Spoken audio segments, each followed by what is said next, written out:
Martyn's really going for the intellectual look today, isn't he? He's finally looking his age. On that meme, if you see this guy put on a guitar at the hardcore show, then you're about to get ruined in the pit. Are they your glasses, or are you just... I stopped them from work. I'm long-sighted, so I put them down so I can see you guys. And then when I have to read, I have to put these on to read small writing. I'm nearly 50. Does that mean when you have a wank, your cock's blurry? Well, this is the thing. It's like, do I look at the hub through lens or through normal eyes? Because I love MILFs. When I'm looking at the hub, I'm like, you can see the wrinkles better through the glasses. I need to stop drinking rum. I'm on rum still. I decided to have my new favourite cocktail, which I discovered on New Year's. Rum and Monster. Rum and Monster. Oh, I bet that's good. Oh, nice. I'd probably really enjoy that.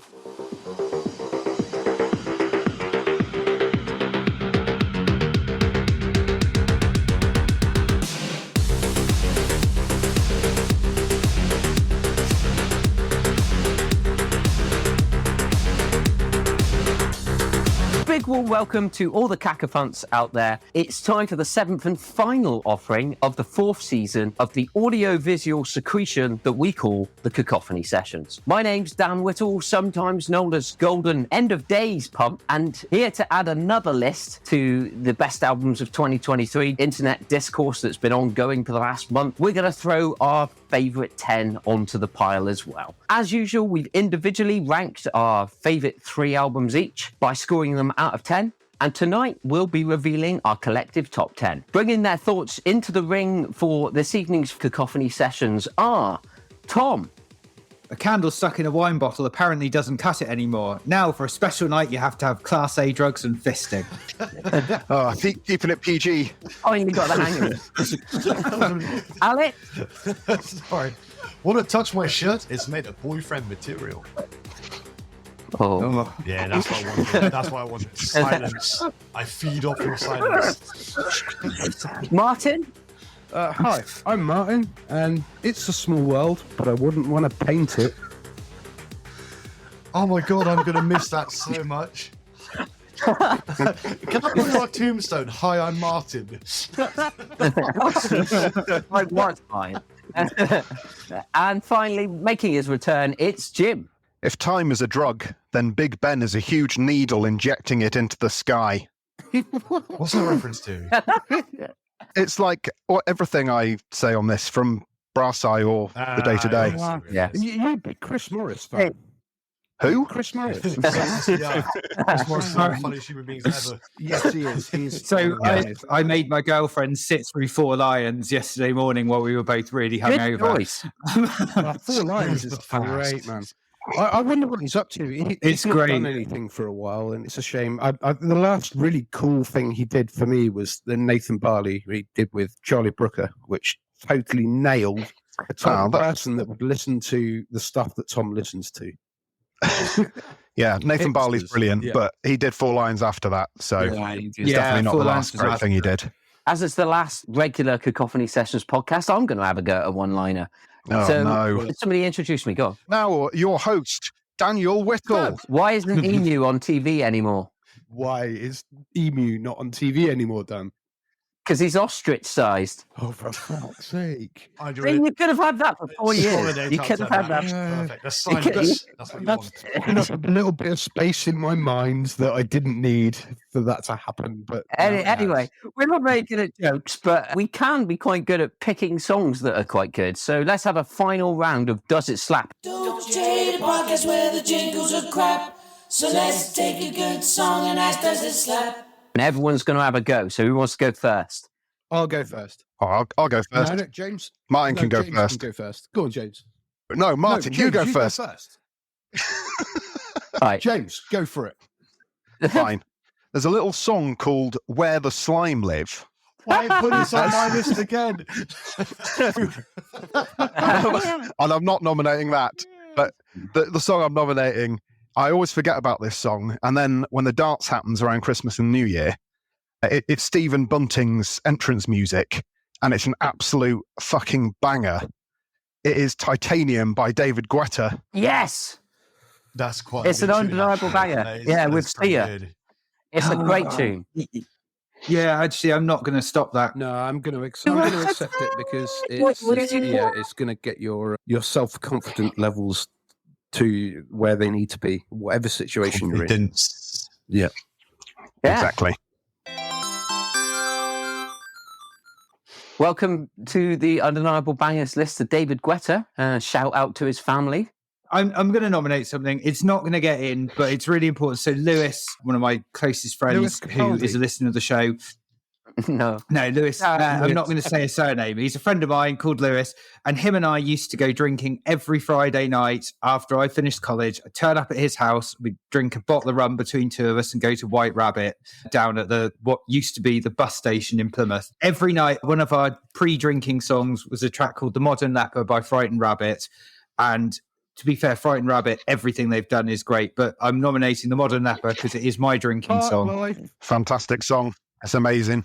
I love that band. I just listened I can't to pass it. it. I Okay. both like it and hate it in equal measure. I really, really like the song on its own terms, but it just screams top-notch hippie dude to me. It just I can't get past that. I can't get past that, the open mic night thing. But it is a great, it's a great song. It's beautifully produced, and I think the chords that are used as well are very clever and very interesting. But it's just, I think it might be his voice. His voice just screams woolly hat, acoustic guitar, party. I'm going to play Wonderwall for you all, and you're going to love it, and nobody loves it. And it's a duality for me, that song.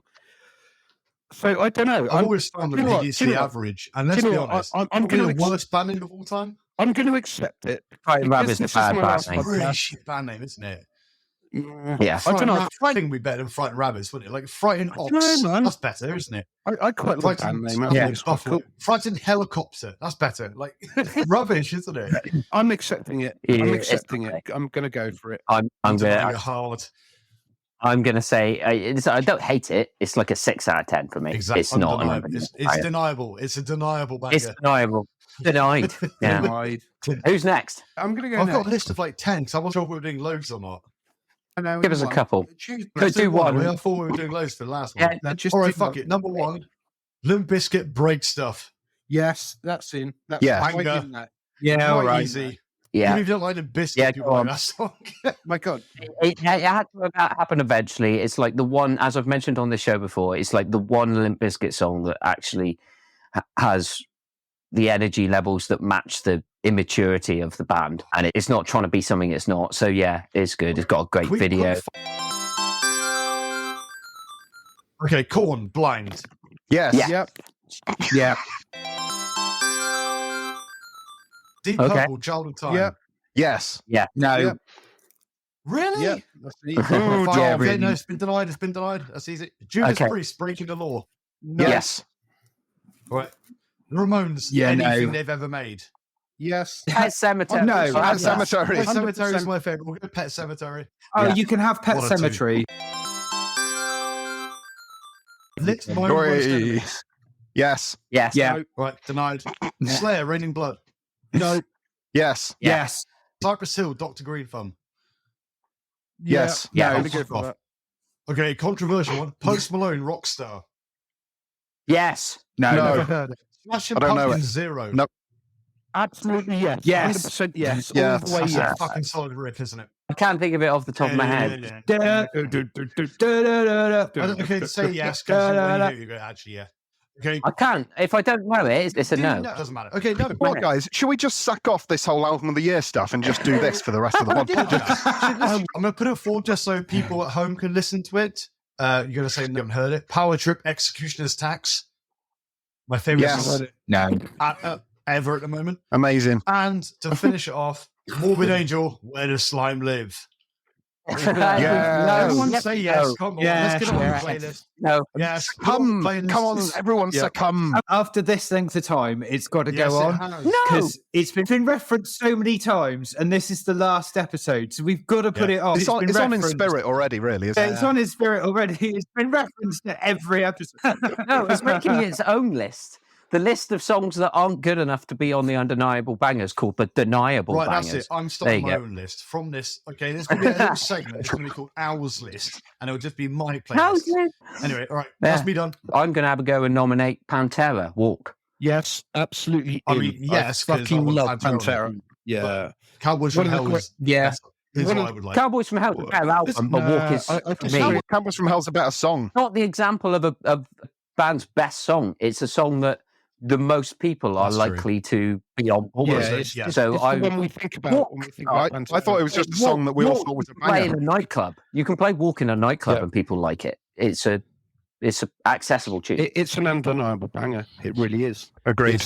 I'm not denying It's it. beautiful. I'm just saying that Cowboys from Hell is Far better. Beyond Driven is the best album with like songs like I'm Broken and 5 Minutes Alone. I love that album. album. Three albums on it, be happy.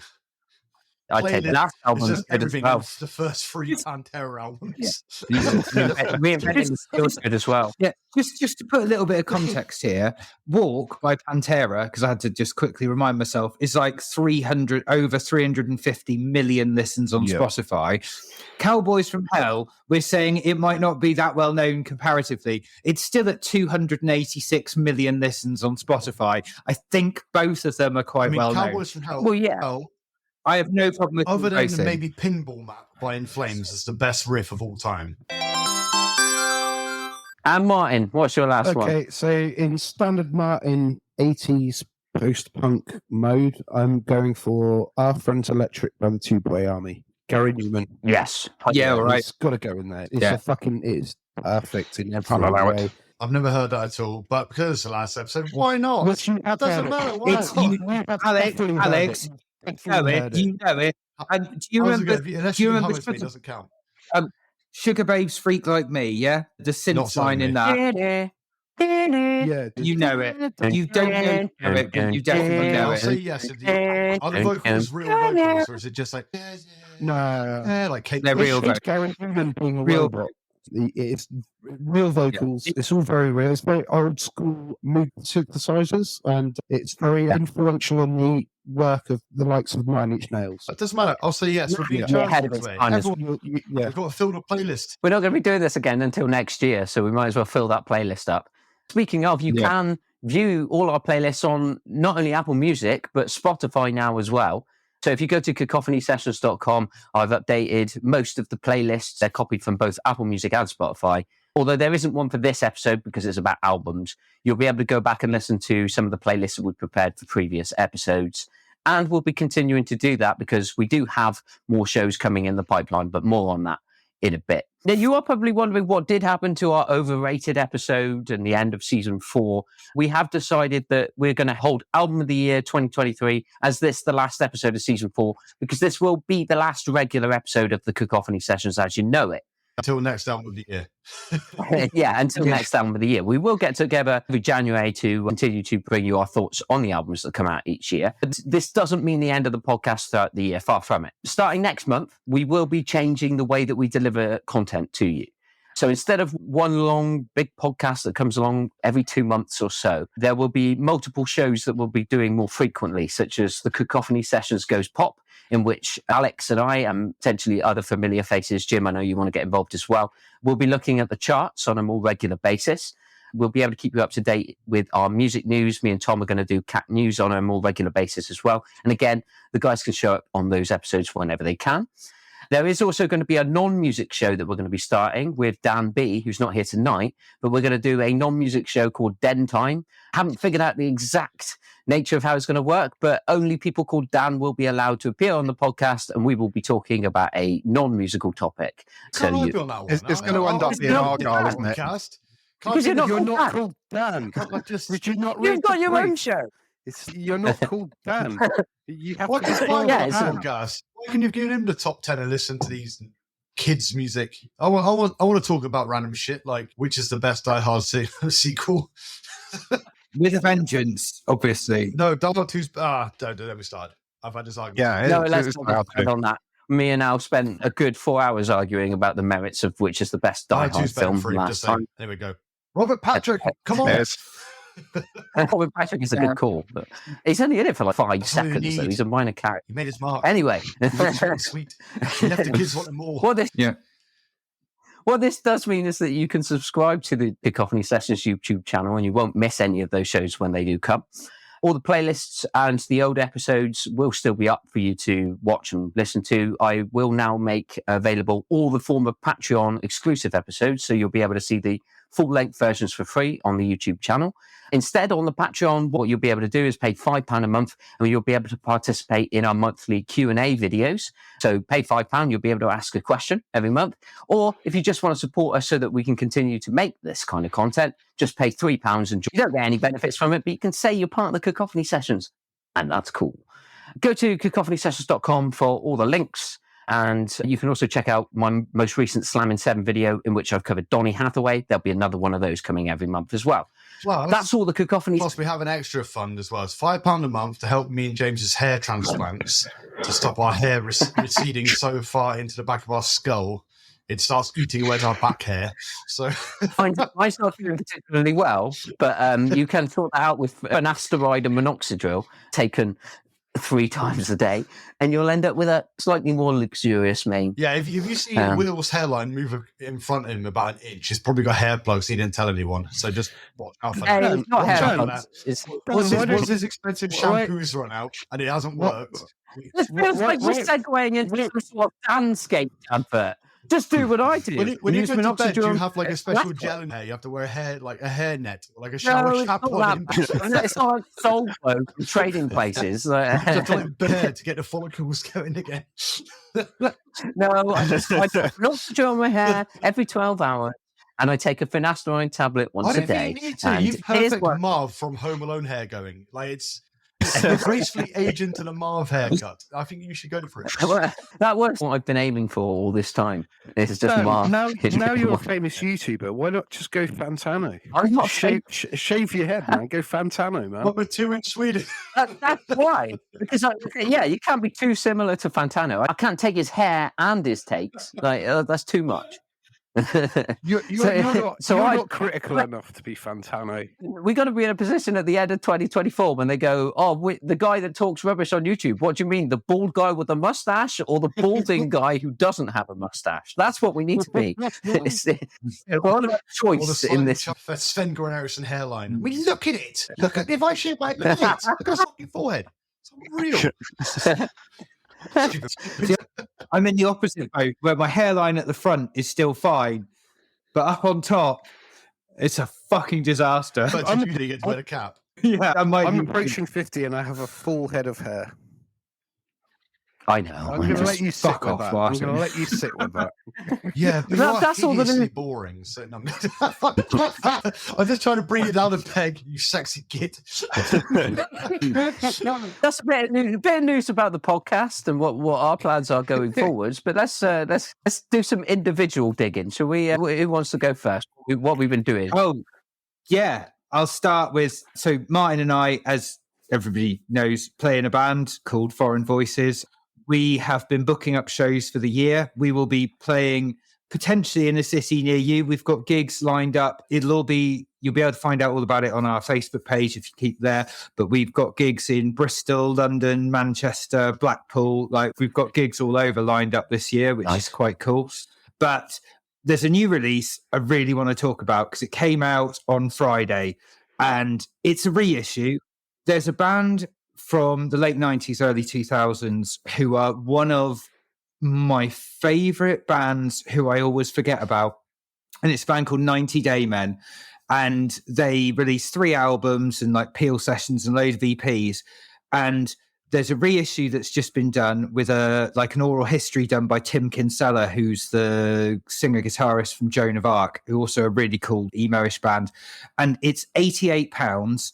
And it has everything they've ever done on a 5 vinyl box and it's really good. And I'm waiting for mine to arrive. And if you haven't heard of them, I think 90 Day Men today are like Van der Graaf Generator were in the 90s. They're like one of those bands that very few people who aren't musicians have heard of, but like people in some of the top bands would go, yeah, they're really important to how we sound today. Is it kind of like how Martyn thinks the Pixies are good?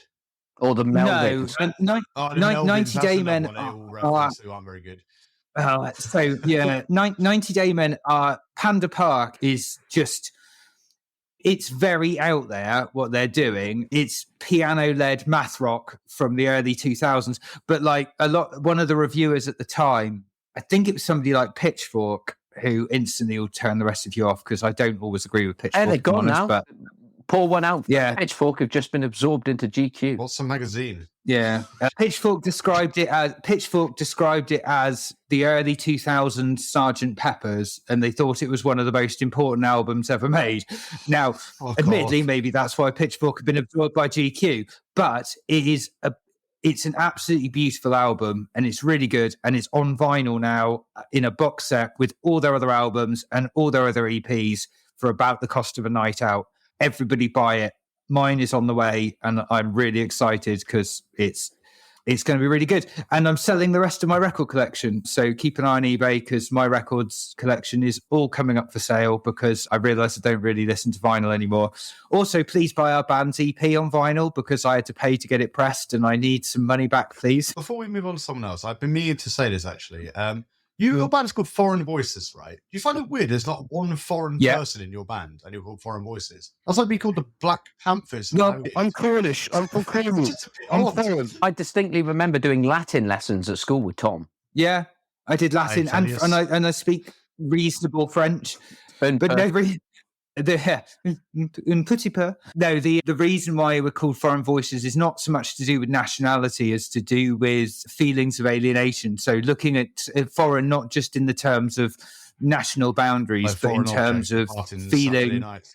Yeah, absolutely. Martyn is a foreign object. Also, Al, can you stop stealing questions for when I actually do the interview with Foreign Voices at some point this year? Sorry. Won't be able to ask that one now. Oh, interview with Foreign Voices, you got to start really like negative. So, Tom, you have shit music taste. How's your band good? Hey, I'm just going to let you do it. I'll let you do that interview. Yeah. It could be Tom and Al do a chat. There you go. Yeah, it's so we have a big cartel store. The link is on our Facebook page, which I'm like. We're on Instagram as well. Please don't ask me where that is. I'm not on Instagram. I don't have social media, but the links to the web store will be on all our social media. We're happy to ship anywhere in the world. So if you want a vinyl, buy one, and yeah. I'll put a link in the description below. Very good. Yes, thank you, because I have a mortgage to pay. This year's looking really stacked for releases already. Like, I'm really hyped. Chelsea Wolf's new album's coming out in February, and the singles off that sound great.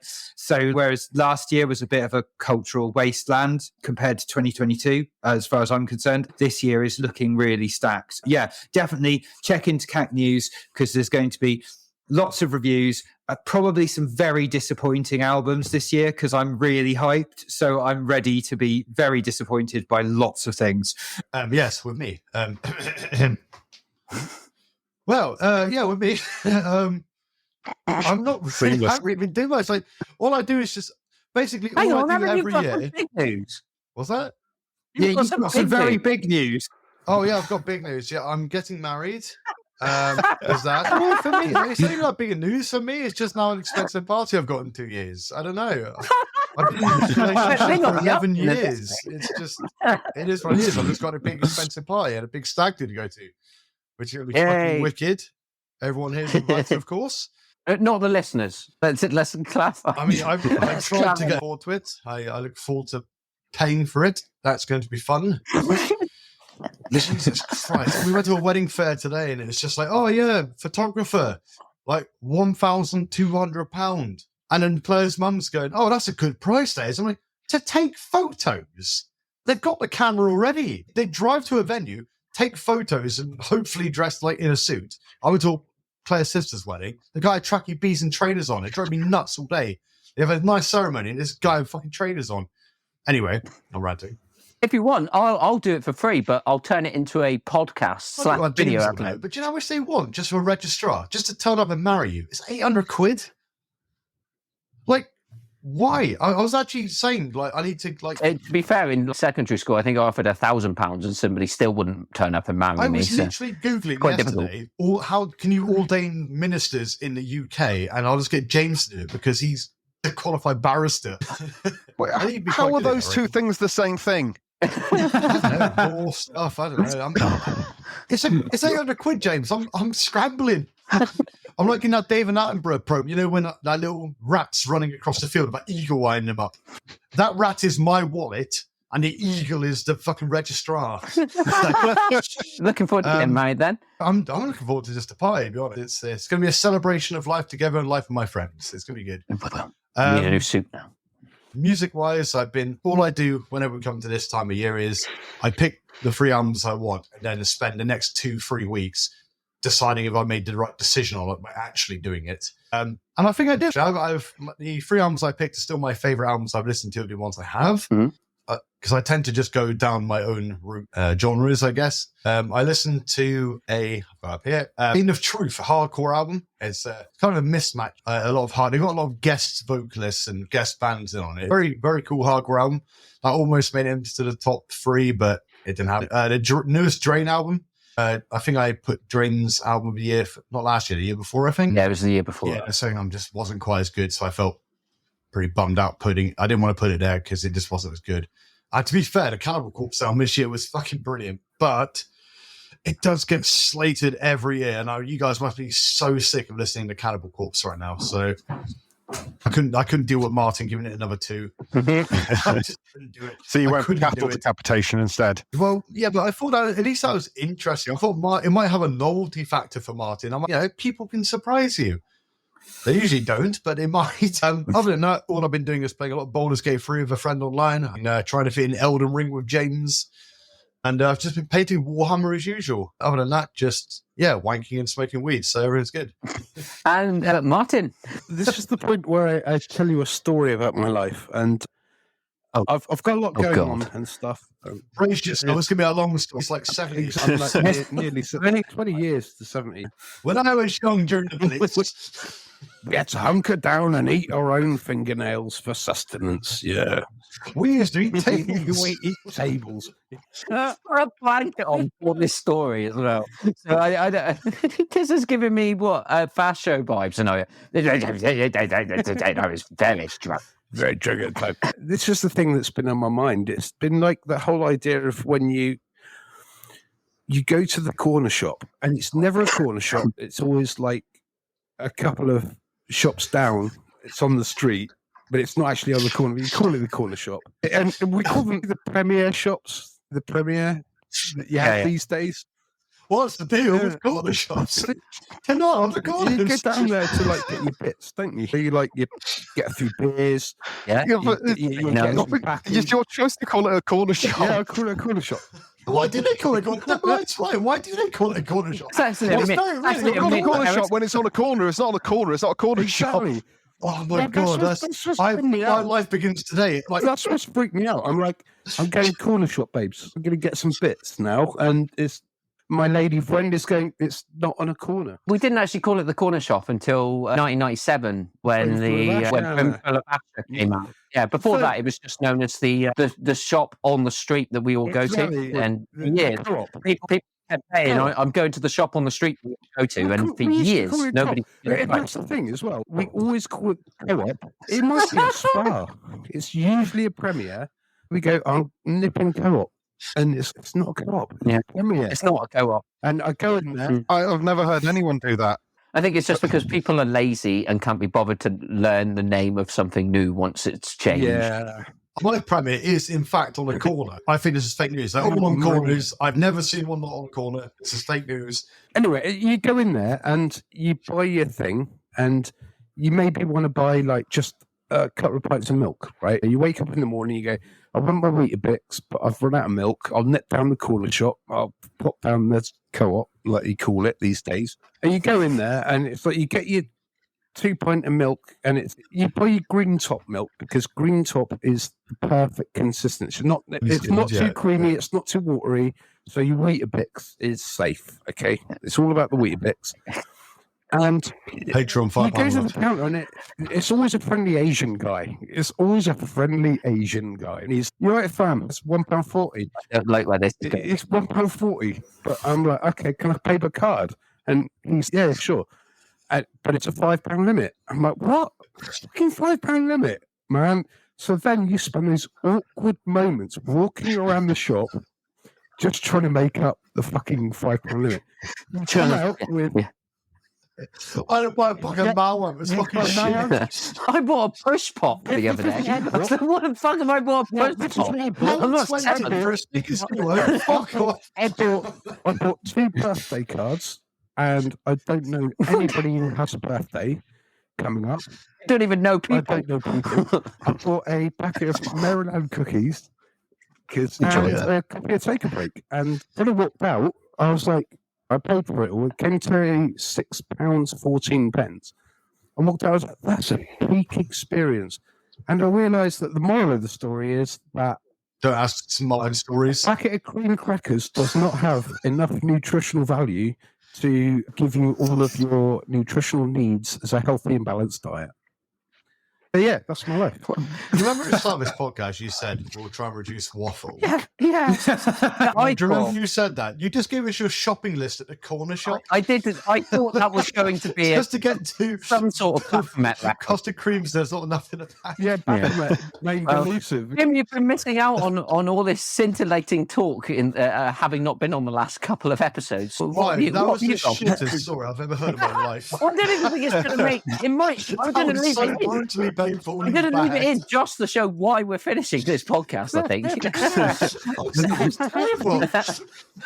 I am just...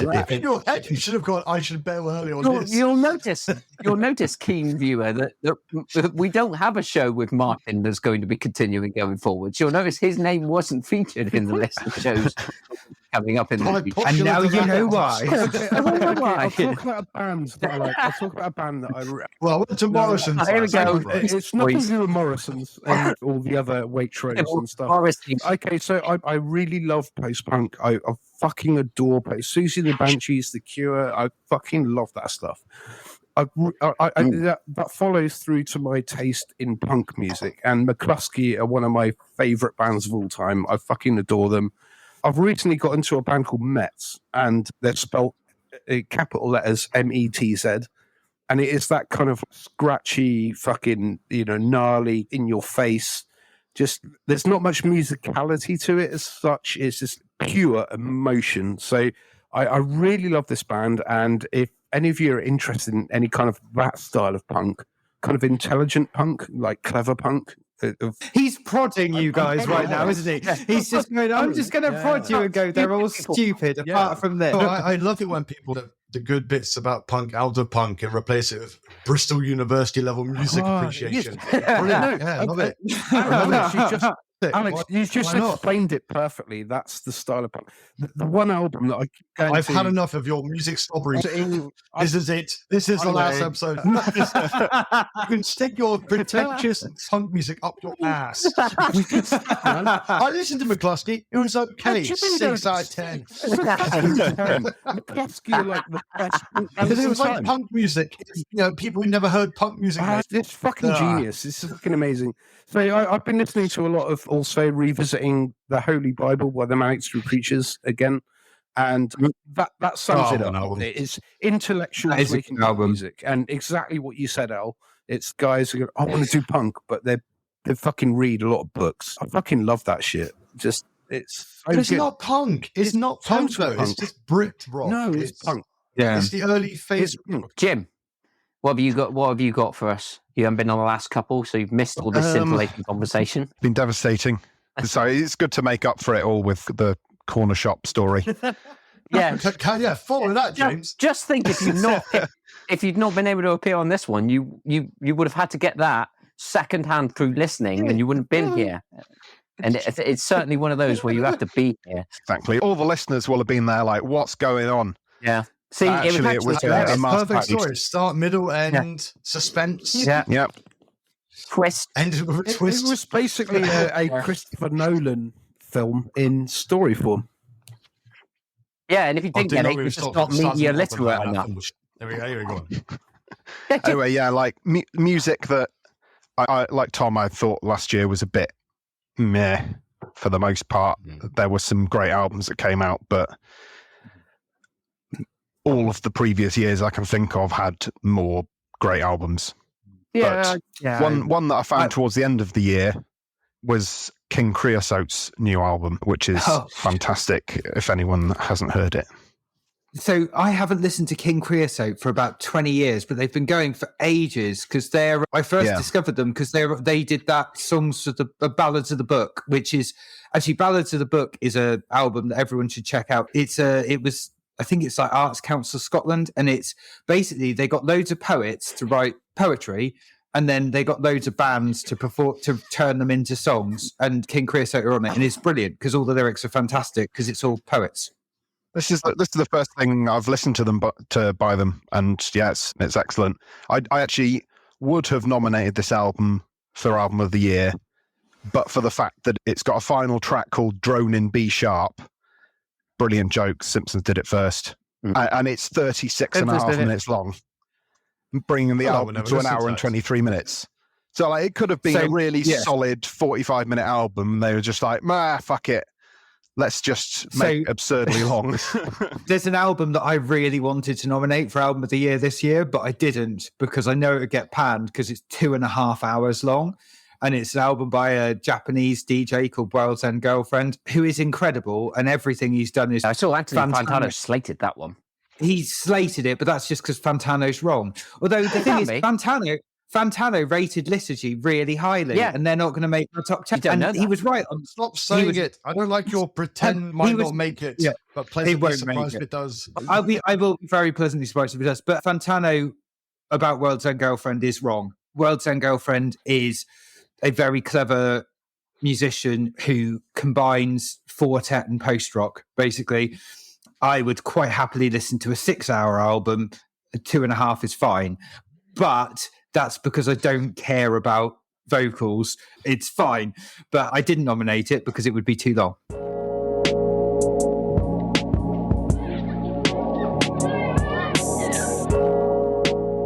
Time for some predictions and some honourable mentions. I'll go first with some honourable mentions. There's no point in me doing a prediction because I've already seen all the results. The other guys, as we normally do this, don't know what the results are.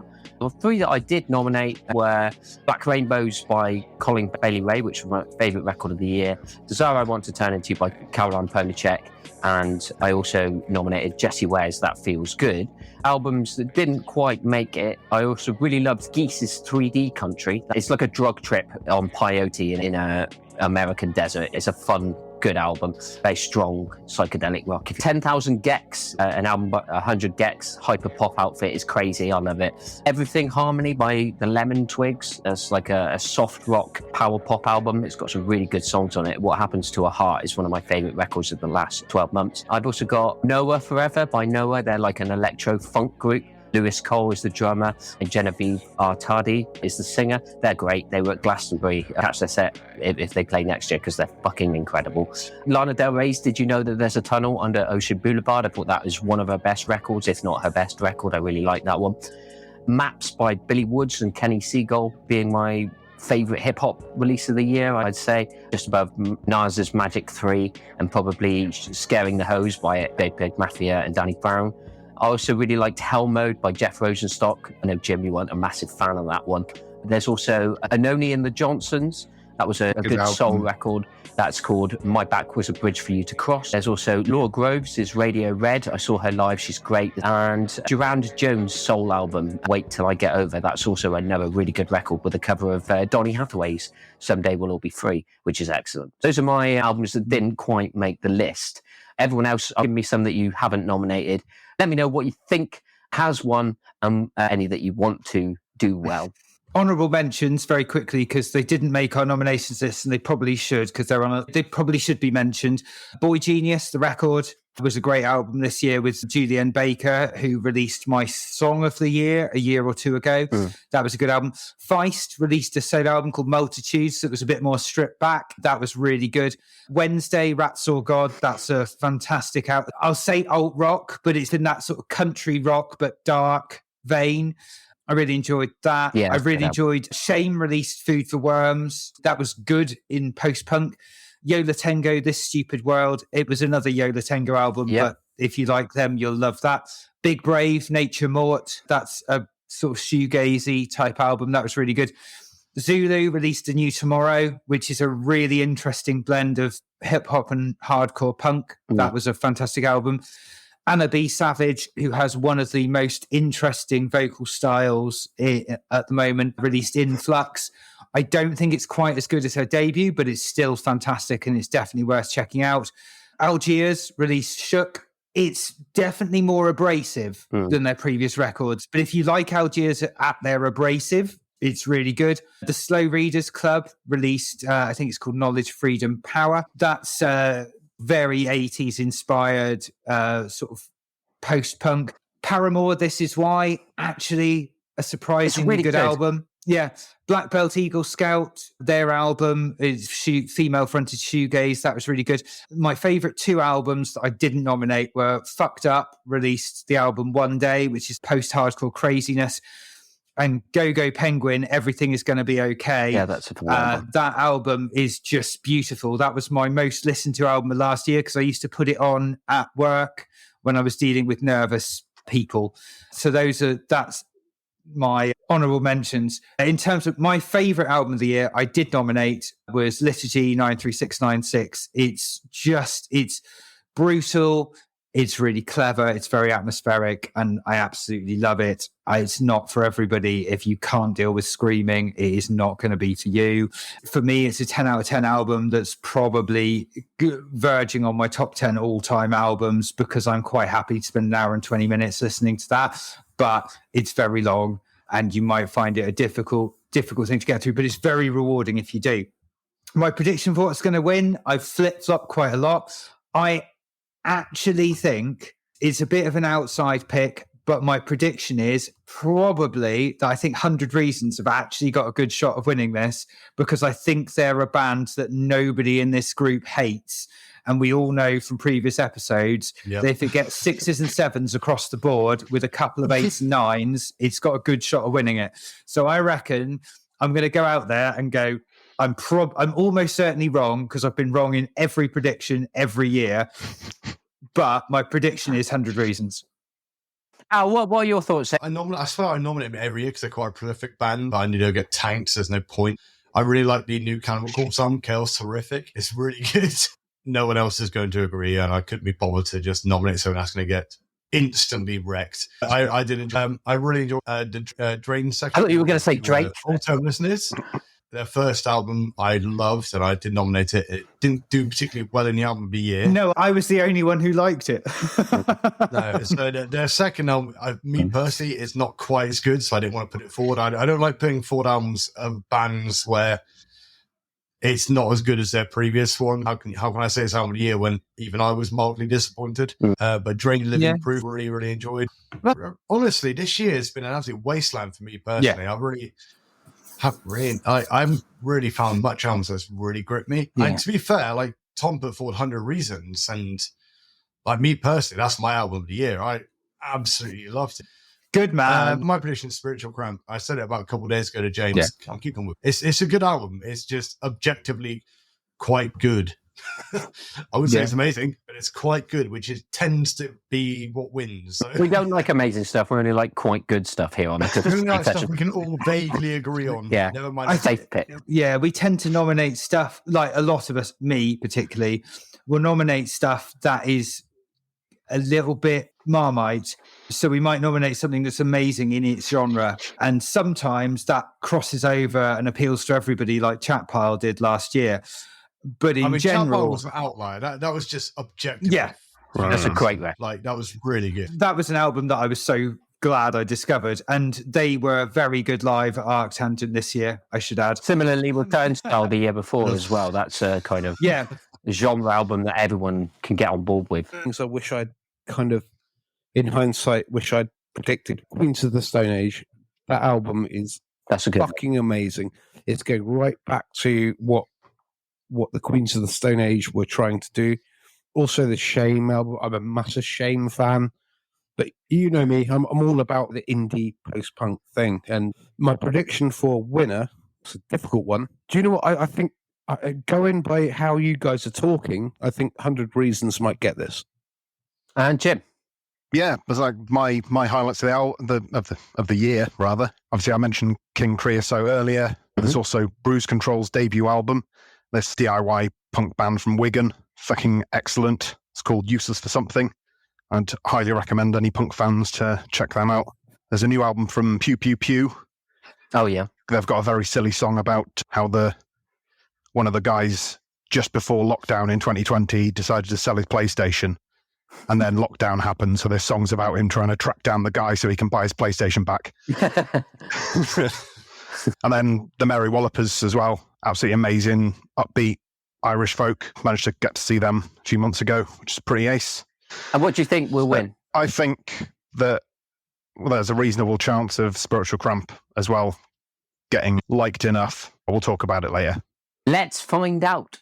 Let's find out. We will begin, as we always do, in 10th position. And making their first appearance on the Cacophony Sessions is an artist from New York City. She spent her youth in Connecticut and was part of Chairlift, a pop group from the late 2000s throughout the 2010s. This is her second solo release. It's one of my picks, and Tom will be happy. It has made the top 10. Yeah. This is Desire I Want to Turn Into You by Caroline Polachek.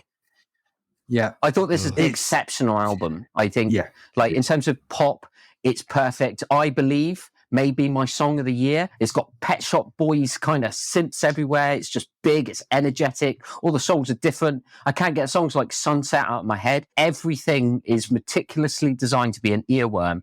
And the more you listen to it, the more these songs stay with you and the deeper the earworms infect you. And I'm singing these songs all the time without realizing it. I just think her voice carries a melancholy with it, but it's used so joyously. It's almost like an extra synth, because she's just got an absolute control over melody. I discovered her through, initially she was all over Blood Orange's Cupid Deluxe, which is an album I loved 10 years ago in 2013. She's actually featured on backing vocals throughout that album and has been involved in a lot of Blood Orange's work. And Chairlift, I went back and listened to them. They're exceptional. This is just a brilliant pop album. I scored it a 9.3. I just think it's exceptional. Not everyone else did. What's everyone else's thoughts? Oh, I love it. I remember sending you a message, I think, saying when I first heard it, because I was, at the time, it was early in the year and I was still listening to everything as it came out. And I was like, Dan, you've got to listen to this. Yeah. It's great. Her vocals on point. Were they? I think the thing I on point? Fuck off. I'm not letting that go. I was going to sit here quietly and not rip on this album. Wait a minute. Okay. I love it. And how can they be on point when they're dripping with auto-tune? Oh my God, it was so fucking well, everyone always fucking get Dustin Hoffman in. We need a hook. This music is unhookless. What do you mean you need a hook? This album There's no choruses. It's just there's no the whole album is a chorus. No, it's the whole album is a dream chorus. pop with somebody going awful. The reason this isn't number one is because I gave it a 4. It's fucking, and I was being generous. If you don't like joy or melody, then you're not going to find anything in it. There's no melody. It's just fucking crap, low-key synth pop with some woman whispering. You know when Jack Bauer on the phone, when he did that weird dramatic talking? That's her. She does dramatic talking, and that's her singing. It's fucking rubbish. And how dare you say she's going to sing? This is coming from a person who actively thinks the same Clown Posse are good, so I'm not going to allow you an opinion on this. I was going to be good. But fuck me. I really enjoyed it because it's so for me, it's like a lot of the instrumentation is very similar to M83, who I will always love, and she takes like This Bunny Is a Rider, for example. That's a great song. Sounds a lot like all the other chart music. Weirdly, it sounds a lot like the other chart music around at the moment, which I normally hate. And then about halfway through the track, she just deconstructs it and makes it a lot more interesting. And I was like, okay, that's quite cool. But I think the thing for me is that throughout the whole album, there are 2 bands that it sounds like a lot, that she's clearly referencing. A Pretty Impossible is the perfect example of this. And she clearly is referencing Saint Etienne. Yeah. A lot of the album sounds like Saint Etienne. And a lot of the album sounds like Stars. And Dan knows that I love Stars. So any album that has moments that sound like Stars, I'm going to really like. Yeah, I even like the Dido feature on it. I was never a big fan of Dido, but I think that feature works, and Grimes as well is featured on that track. Yeah, so I wrote in my notes, it's a nice touch that she's duetting with Dido, because Dido's influence is all over this record. Yeah. And then there's the track Smoke, which reminds me of Churches, because the chord progression is really Churches. And then the drum beat that comes in halfway through sounds like The Prodigy. And you'll notice, if you listen really closely, they actually have the Hey from Firestarter. Oh, yeah. It just appears just before the drums come in, which I thought was really cool. I think the chorus on Welcome to My Island is one of my favourite choruses of the year. I absolutely and I believe sounds like late 90s dance music. Yeah, it's so good. I Believe's the one with the Casio keyboard orchestra hit sound on it. Yeah, it is the keyboard orchestra hit. I can't work out whether that's terrible or amazing. It's amazing. I gave it a 9.1. Yeah. I know. Jeez. I really like this album. I think the only track I was particularly okay about was Sunset that you mentioned earlier. But it's just that Latin melody. And I think it reminds me of the theme tune to White Lotus that then makes me like it more. I mean, her voice on that song sounds like a sunset in all its textures. Like an auto-tuned sunset. It is absolute hipster music, man. Like I scored it highly because it was well made, but it's one of those things where I'm never going to listen to it again. Sign of a good album. Yeah, I liked it when I listened to it, and I was like, that's a thing. And then I let it go. It's like it's come into my life, and now it's left. And I don't need to revisit. This is one of the albums that I've revisited the most and gained the most from, because on the first listen, I did think it was like an 8 out of 10. But then, having listened to it about 6 or 7 times throughout the year, every song has at some point stepped in and I've gone, I really like that one the most on this album at the moment. Yeah. It's my third most listened to album of the year. Into 9th place. In at number 9 now, this is one of your picks. Really? Oh, no, yeah. Correct. Everyone can pay me back now. A hardcore punk band that was formed in 1979 in California. They're one of the old school punk bands. And this is their latest release, albeit with an altered lineup from their 80s days. This is Adolescence with their 11th album, Caesar Salad Days. I'll be honest, with this album, I've never heard any of her other albums, to be honest. Like a revisit. Must have done. Self-titled. Everyone knows it's a classic punk tune, Amoeba, right? That's absolutely... Actually, can we add that to the list? That's an absolute jam. Amoeba's I've never really listened to them. It's because when you do album of the year, you tend to... You go through the list and make sure there's... You go through albums in the punk music and like, look, my favourite type of punk music is why me and Martyn argue so much, because he likes newer waves sort of punk or like this stuff that's a bit clever. I just like California punk, like the Offspring and shit like that. That's my level of punk. I like NoFX. I like that exact, like even hardcore bands. I like Drain. I like that sound. The California sound is what I fucking love. And these guys hit it perfect. It's basically an album I would have listened to 15 years ago, but now. And the songs are catchy. I mean, there's nothing really clever to say. I think some of the riffs, like that, it's guitar-y sort of music. It's quite riffy. The choruses are sing-along. My only downside would be it might be too long. There's 15 tracks. They could have cut it to 12. Some of the choruses are literally just repeating what the song's called. But other than that, I just really enjoyed it. The whole album from start to finish. I can't say every song's amazing. Every song for me is like a 7 to 8 out of 10. But consistently throughout the album, and I found myself enjoying it the whole time. I'm actually really surprised. I wasn't expecting to be talking about it because I was assuming everyone would just give it a 5 or 6. But that's what I did. I thought this would survive. It reminded me of The Offspring 10 years ago, and I love The Offspring. That's why I like it. This is the lowest score I gave anything, which... This just sounds like The Offspring to me, but with worse production and even bluesier guitar lines. We need bad production. I've had enough of you production snobs. Okay, it makes no difference. I just didn't enjoy this. There's like a lot of the guitar solos rip off Chuck Berry quite a bit. I will say this now. They might be the worst guitar solos I've ever heard on any album ever. I just enjoy them. That's what I like about it. I like the fucking... that's what I like about it. It's real people play real music. A bit shit.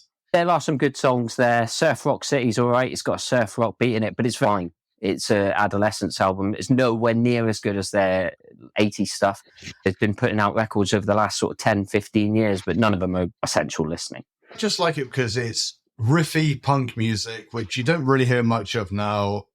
The production is not supposed to be It's good. unflashy, isn't it? It's not supposed to be It's amazing. just unflashy. It just sounds wicked. It's got some awesome choruses. I don't need to listen to Martyn and Tom's Bristol student rock. Well, when you get the sound waves and you max it out to make sure the E string sounds really fat. Like, we don't need that. It just needs to sound good. It needs to sound catchy. It's just, that's all you need. The songs are good. Songs, guys. Do you remember songs? I've seen the list you got before. Do you remember what song was?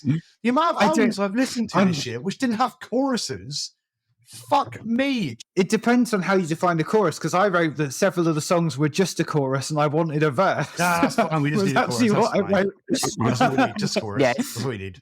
Make it sound fat. It is a good album. Whitty, you said earlier that it's nowhere near as good as their stuff from the 80s. And yeah, it's not, but it doesn't have to be. It's still an enjoyable punk album. Compare it to what other punk bands from the 90s were bringing out now, like Offspring's album from was it last year or the year before? Oh. But terrible. Yep.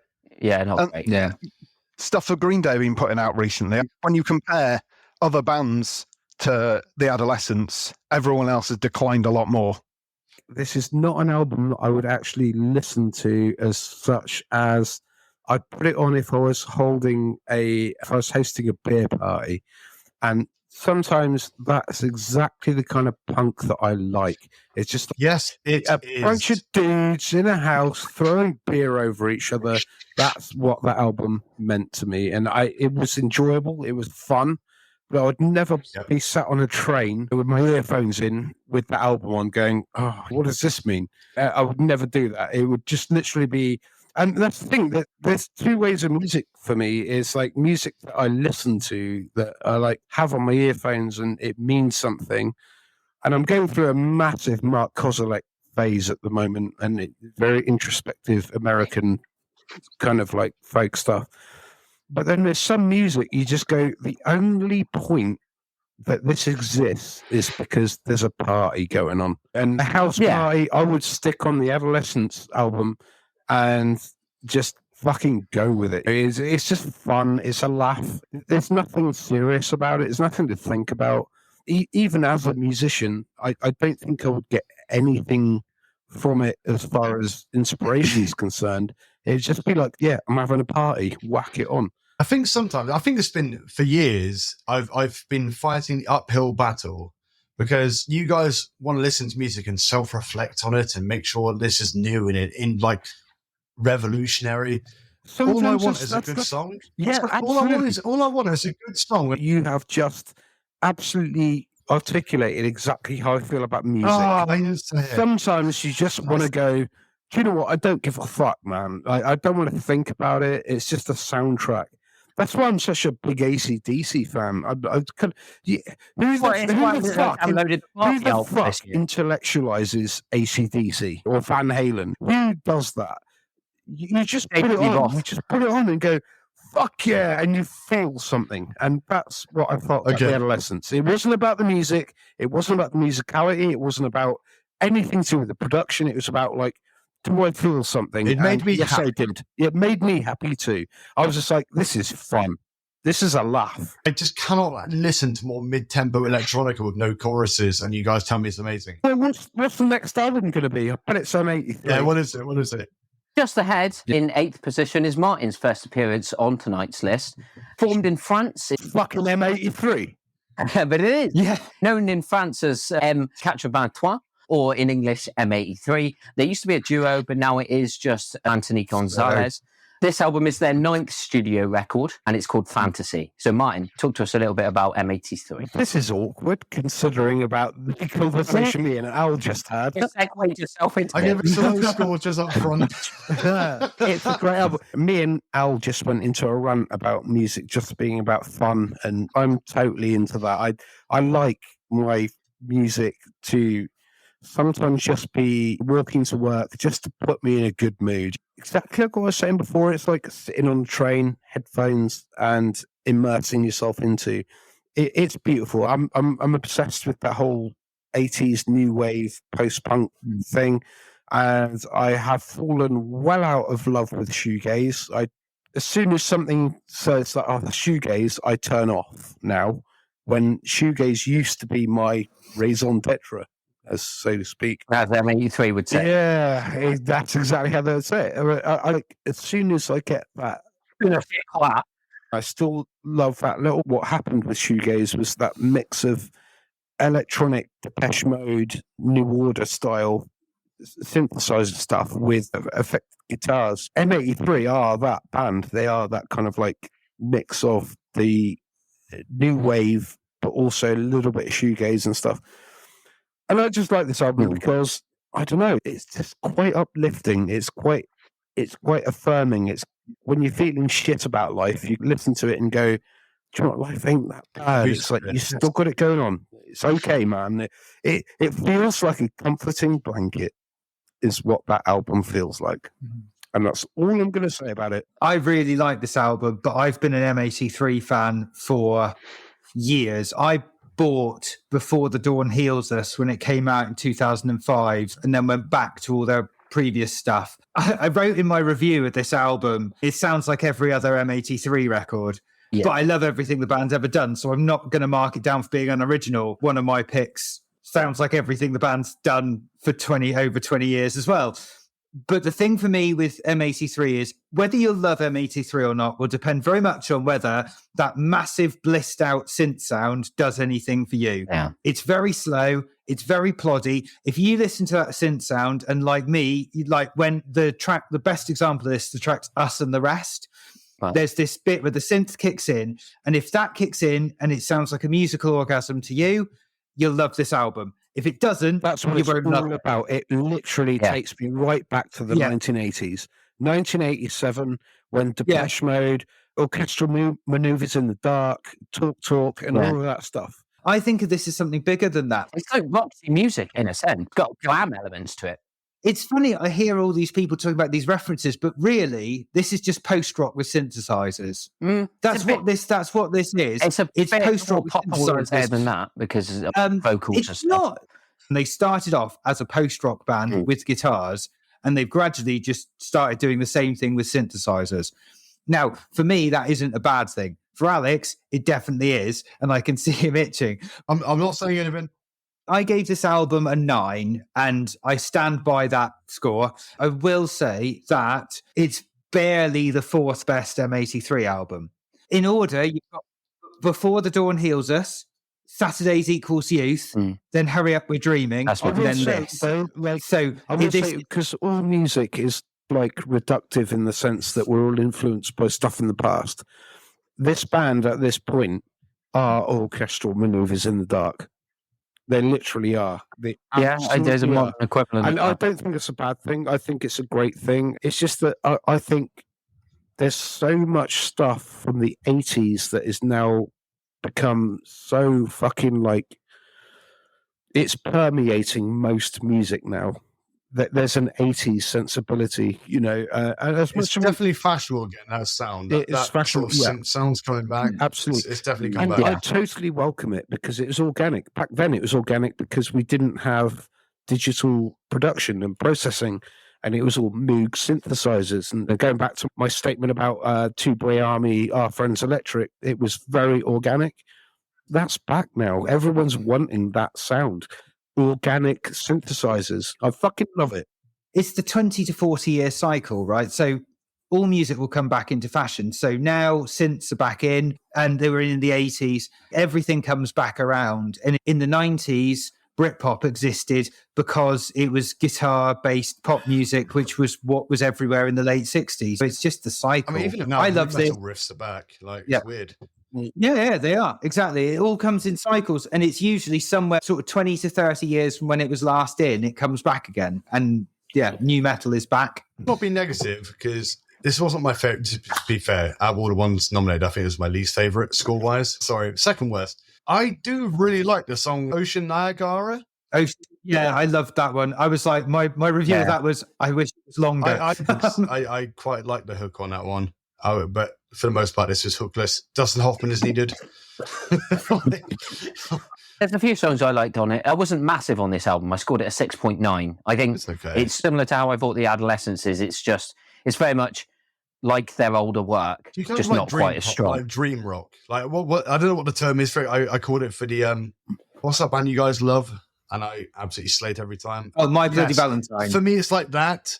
So if you like that sort of music, this album's gonna be the tits. It's gonna be like really good, but I just hate that. I can't go over that. Yeah, you've hit the nail on the head right there. If you like it, last episode. If that kind of style of music is not your bag, you're not going to like it. You're not going to connect, and that's fair enough. I really liked Cool Nuit. I like Dismemberment Bureau. I like Deceiver, and Earth to Sea was probably my favourite on the record. So there's like 4 or 5 tracks that I will go back to, and unlike The Adolescence, I'll probably end up in rotation. But I don't think it's an exceptional record. It's under a 7 for me. I like what they do with their sound. It doesn't take it into as deeper places as their earlier 2010s and some of their 2000 stuff. But I don't dislike it. You guys must have this as well, where it's just not your genre, and objectively it's not that bad, but you don't enjoy it. How do you score that?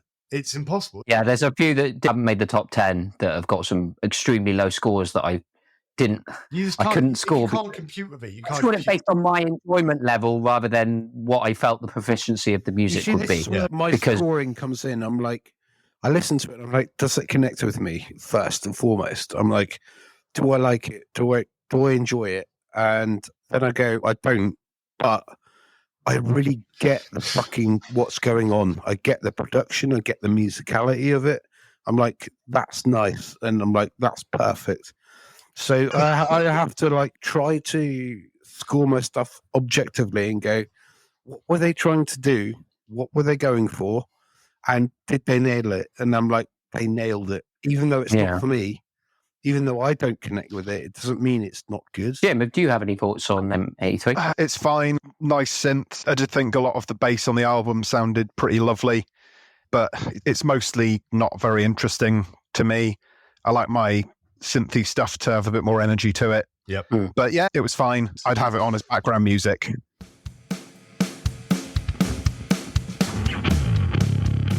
We'll move on then into 7th place from Southampton. Sanguivore is the 3rd full-length album from metalcore band Creeper. Metalcore? I say metalcore, but this wildly swings into a more gothic rock metal direction than their previous punk-oriented releases. Okay. Al, talk to us a little bit about this album.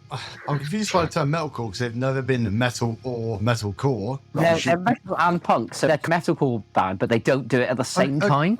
Look, they're a band I've, since their first EP, they're punk pop bands. Their first 3 EPs are punk pop, and that's why I love them. Yeah. Because for me, it's some of the best punk pop ever made. I love them. And I still maintain the best power ballads of any band, including on this album. The last track is a belter.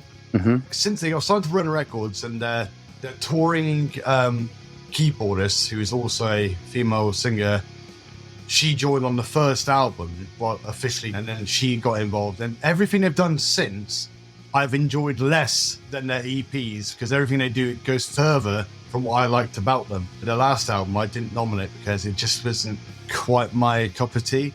And to be honest, this album wasn't my cup of tea, but it's so catchy. And for me, this album epitomizes a grower.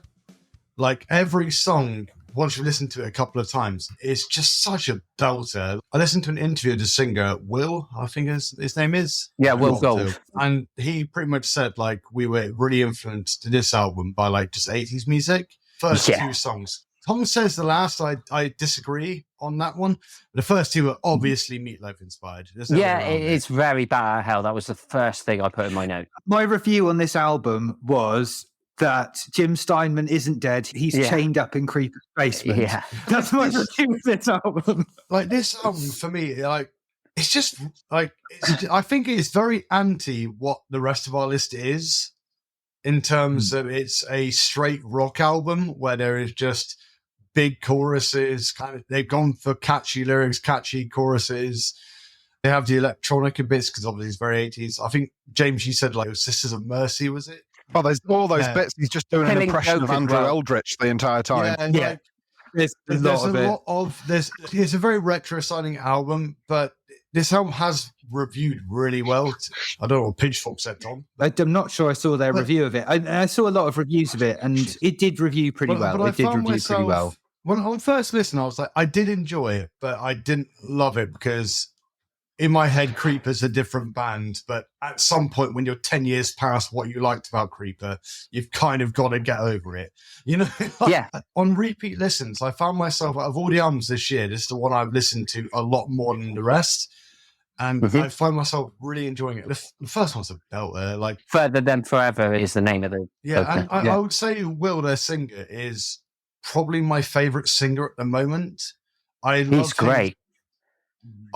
I just love his voice. His highs are so good, not in a technically good singer way, but when he really projects high, it sounds amazing, and it makes every big chorus sound massive to me. Yeah. And I love it. And I like his lows, so it's kind of, of course, this is a mercy to all of it. But like, I just really like this album. I was surprised by how much I enjoyed it. It just really hit hard for me. There are flaws to it. Like the spoken word bits between it just makes it sound a bit wanky. It's unhateable. It's just everyone's going to overlook those bits because they are just a bit shy. I kind of like it. I like the idea of a themed album, which is like someone getting bitten by a vampire and it gets away with theme like that. It gets away with things though because it's quite silly. Yeah, it's a little bit campy. Because it's got that Meatloaf melodrama to it. I've written in my notes that the lyrics to something like Teenage Sacrifice could have been really problematic if it wasn't being sung from such an absurd point of view of like all this vampire I think that's my favourite song on the album as well. It's good. This is the album that I like the most outside of my own picks. This was an 8.5 for me and would probably make my top 10 records of the year, maybe. Yeah, earlier, I do apologize. I was ranting about how there's no choruses, there's no hooks or anything. This is all choruses. This is all hooks. These are all sing-along choruses. Even if you don't even like the music that much, it's just there's no way you won't hum one of these songs. It's got appeal for everyone because it's you say it's retro sounding, but it's distinctly modern as well with the production techniques. It sounds like a 2023 album. He's got a spin-off band called Salem, which is more back to what I like about original Creeper, which is just punk. So they now have that. Sound, so I can't be annoyed they don't do that anymore because he's now doing that. So I'm pretty happy. Best of both. But I just, if the EPs were allowed, they'd be in my top as well. But I just really like it. It's just that simple. I think it's catchy. And I mean, about it. I did hate it, but there was a redeeming feature. My review of this album goes like this. The spoken word sample is possibly the cheesiest thing I've ever heard, and I absolutely hate it. The melodies are perfectly nice, but I hate Meatloaf. This album, for me, was a 3 out of 10 until Black Heaven came on, and Black Heaven is an undeniable banger. That song is fucking sublime, and it could actually be a tender for Song of the Year. And I hate the rest of the album, but the verses sound like what would happen if somebody dressed the Bravery up in goth gear, and the chorus is just Sisters of Mercy. And I was like, that makes this a 6 out of 10. Love You More Than Death. Oh, so good.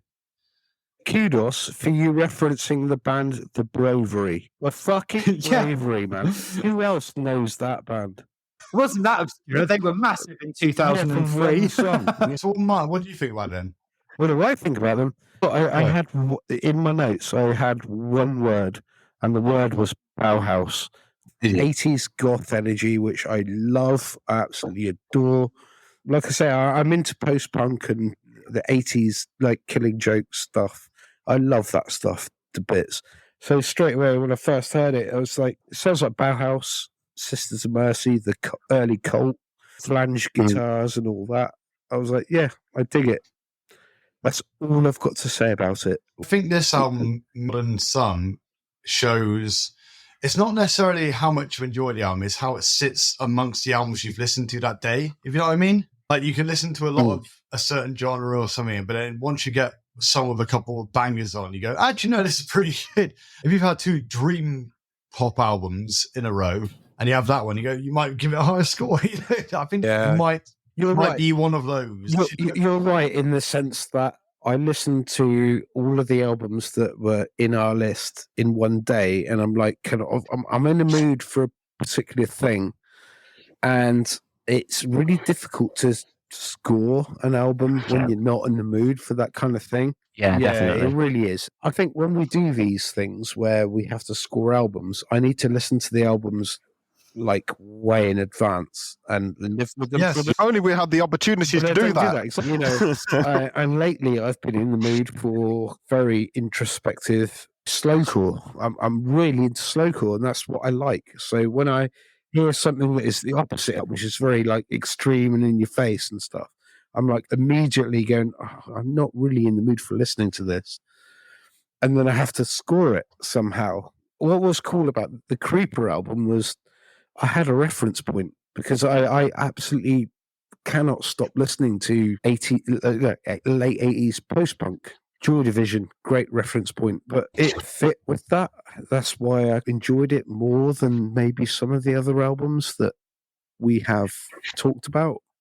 I thought it was fine. Musically, it was all right. There were songs that were just like straight up classic rock, and, you know, who doesn't like that?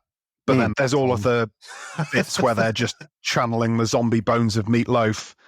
And what a band name, channeling the zombie bones.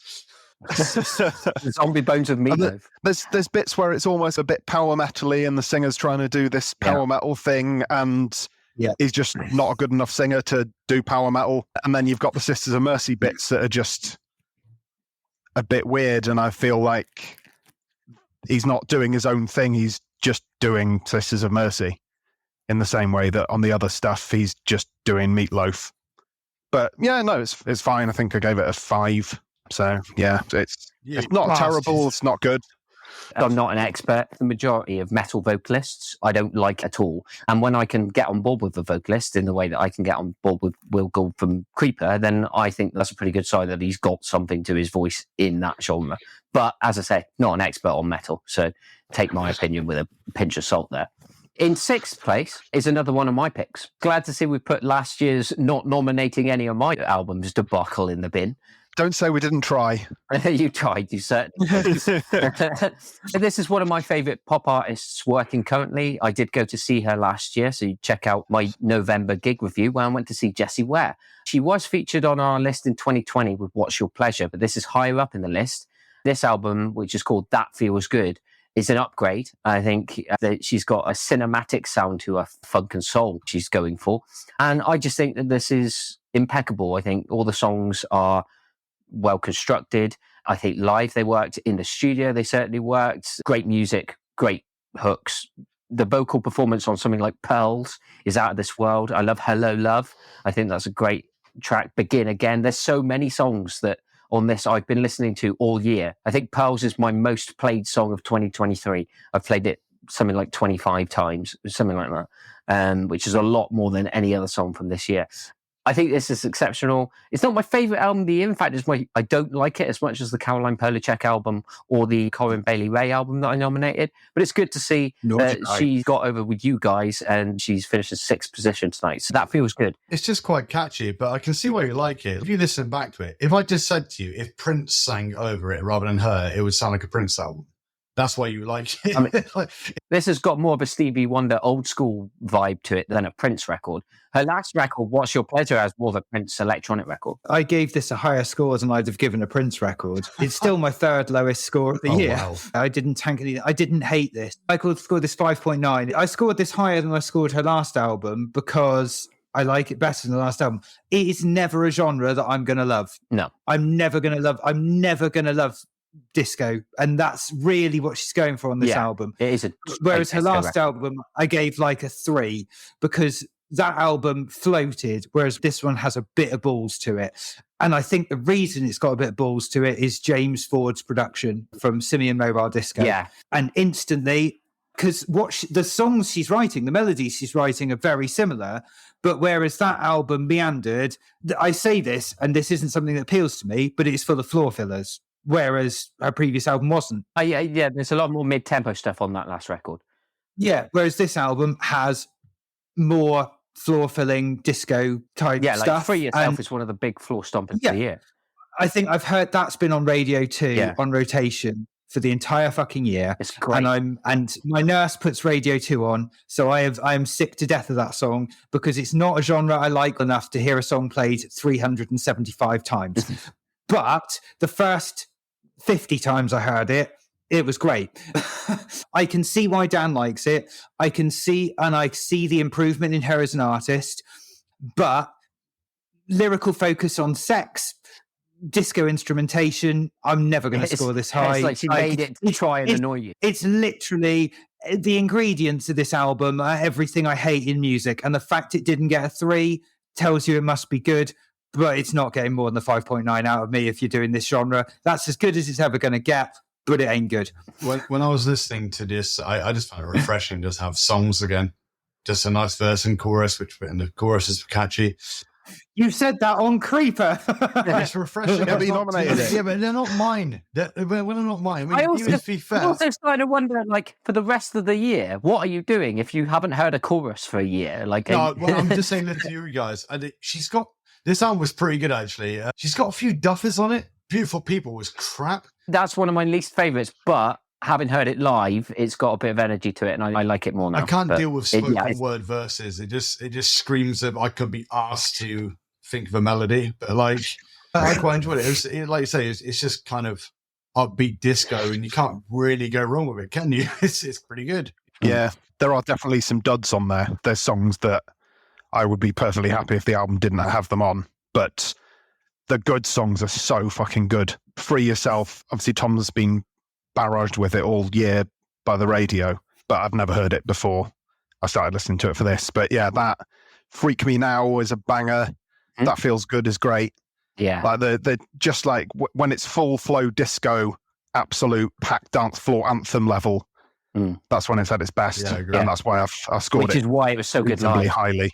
I fucking adore disco funk. You know, I'm a big Goldfrapp fan. You know, I love that whole sleazy Studio 57 thing going on. Free Yourself is my song of 2023. I don't think I've listened to any song more than I've listened to that song. It just absolutely embodies that sense of just freedom, man. It's fucking beautiful. I adored this album. I scored it quite high, I think. Yeah, you scored it 7.5. Yeah, I think pop music in general is in that place at the moment of where people are being more experimental and everything, but just to go back and go, that's again, Studio 57, disco funk. It's just go back to basics. Just go back to, does it sound fucking good? And it really sounds good. It just fits with that sexually free thing that was going on back then. I love it.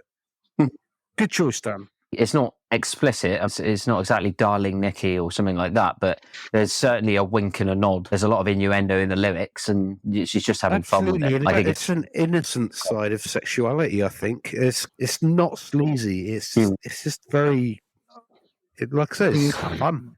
Yeah, I'm on my big female pop star empowerment phase at the moment. All 3 of the albums that I nominated were women. And it seems to be in the 2020s that I'm really digging a lot of female pop stars, the likes of Caroline Polachek, the likes of Jessie Ware. And yeah, they seem to be making my favourite kind of records this year. I think they're making music on their own terms. And instead of relying on overt sexuality, they're like, the sexuality is coming out, but it very much in a sense of it's not about the sexuality; it's about the who they are. Normalising sexually empowered women, which I think is a great message. We'll move on. In 5th place with 36.1 points, it's Jim's first appearance on tonight's list. So you have made it, Jim. This is a nomination from the Scottish genre of misery punk. This was a band formed in 2017. Goodbye Blue Monday have released an album called Let's Go Goodbye Blue Monday by Goodbye Blue Monday, which is the most ridiculously named album I've ever heard. There's not a lot of information on this. They're quite an independent band. It's quite a short album, but there is one really long song on the album, which is a bit of almost like a suite. Jim, what's your thoughts behind this one? Misery punk is what they call themselves. Straight up pop punk, really. This whole album. It's not a lot of difference. The sound. Catchy songs, catchy choruses, catchy riffs, gang vocals.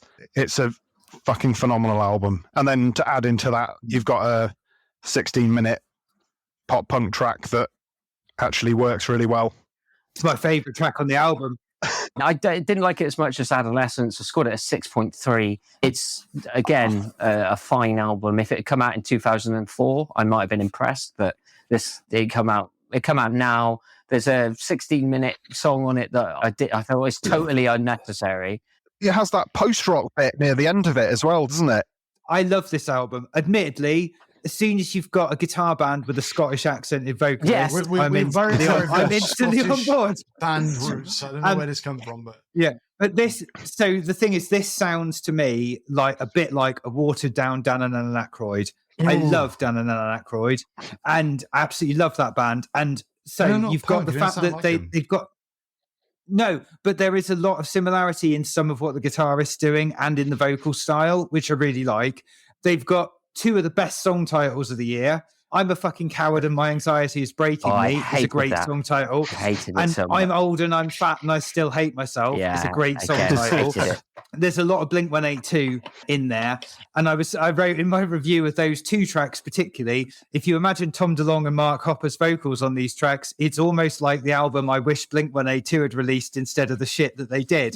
And then I wrote, it's nothing like Blink-182 or like those two songs were very similar. Jesse Ware's album, but Tom DeLonge guy. Blink-182 album I want to listen to.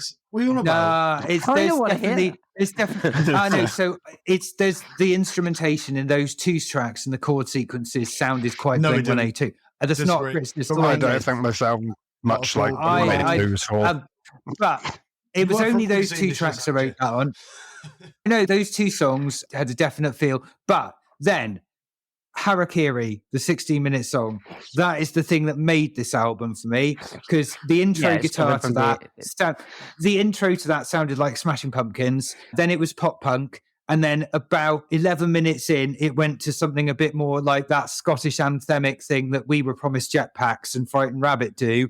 And then the ending bit with a solo and the chorus sounds like something that Weezer would have done in the 90s. And I was all on board with that. And so I really enjoyed this album, mostly because of the 16-minute track, which is what, a third of the album's runtime is one track. Much. It's very funny when you see them live, actually, because they'll play a few songs and they'll just go, "Oh, we've only got 2 tracks left," and obviously, one of them is 20 minutes. I remember just sat there like, "Fuck it up!" The last orders was 20 minutes ago. Well, at least it's good to know they've got designated cigarette breaks within their set. For me personally, I've said it earlier, me and James have quite similar music tastes when it comes to this sort of music. But this is one of the few differers, this is how we differ in our opinions, where I felt like it was a little too, when you get like a folk band where there's like 4 guys singing the whole fucking song. That's what I got with this album. Sometimes I felt like they needed individual vocalists just to make the bigger bits bigger. Some of the songs were so good though. Like I really like track 2, just that, oh no, this may be triggering. I really like that one. I didn't really get on board with that because they had all these very postmodern song titles, but I just felt the song, it was very dated. My favourite songs by them were the ones where the lyrics were more based around anxiety and mental state stuff. I feel like it needs to be lowered down a little to make the sing-along choruses bigger.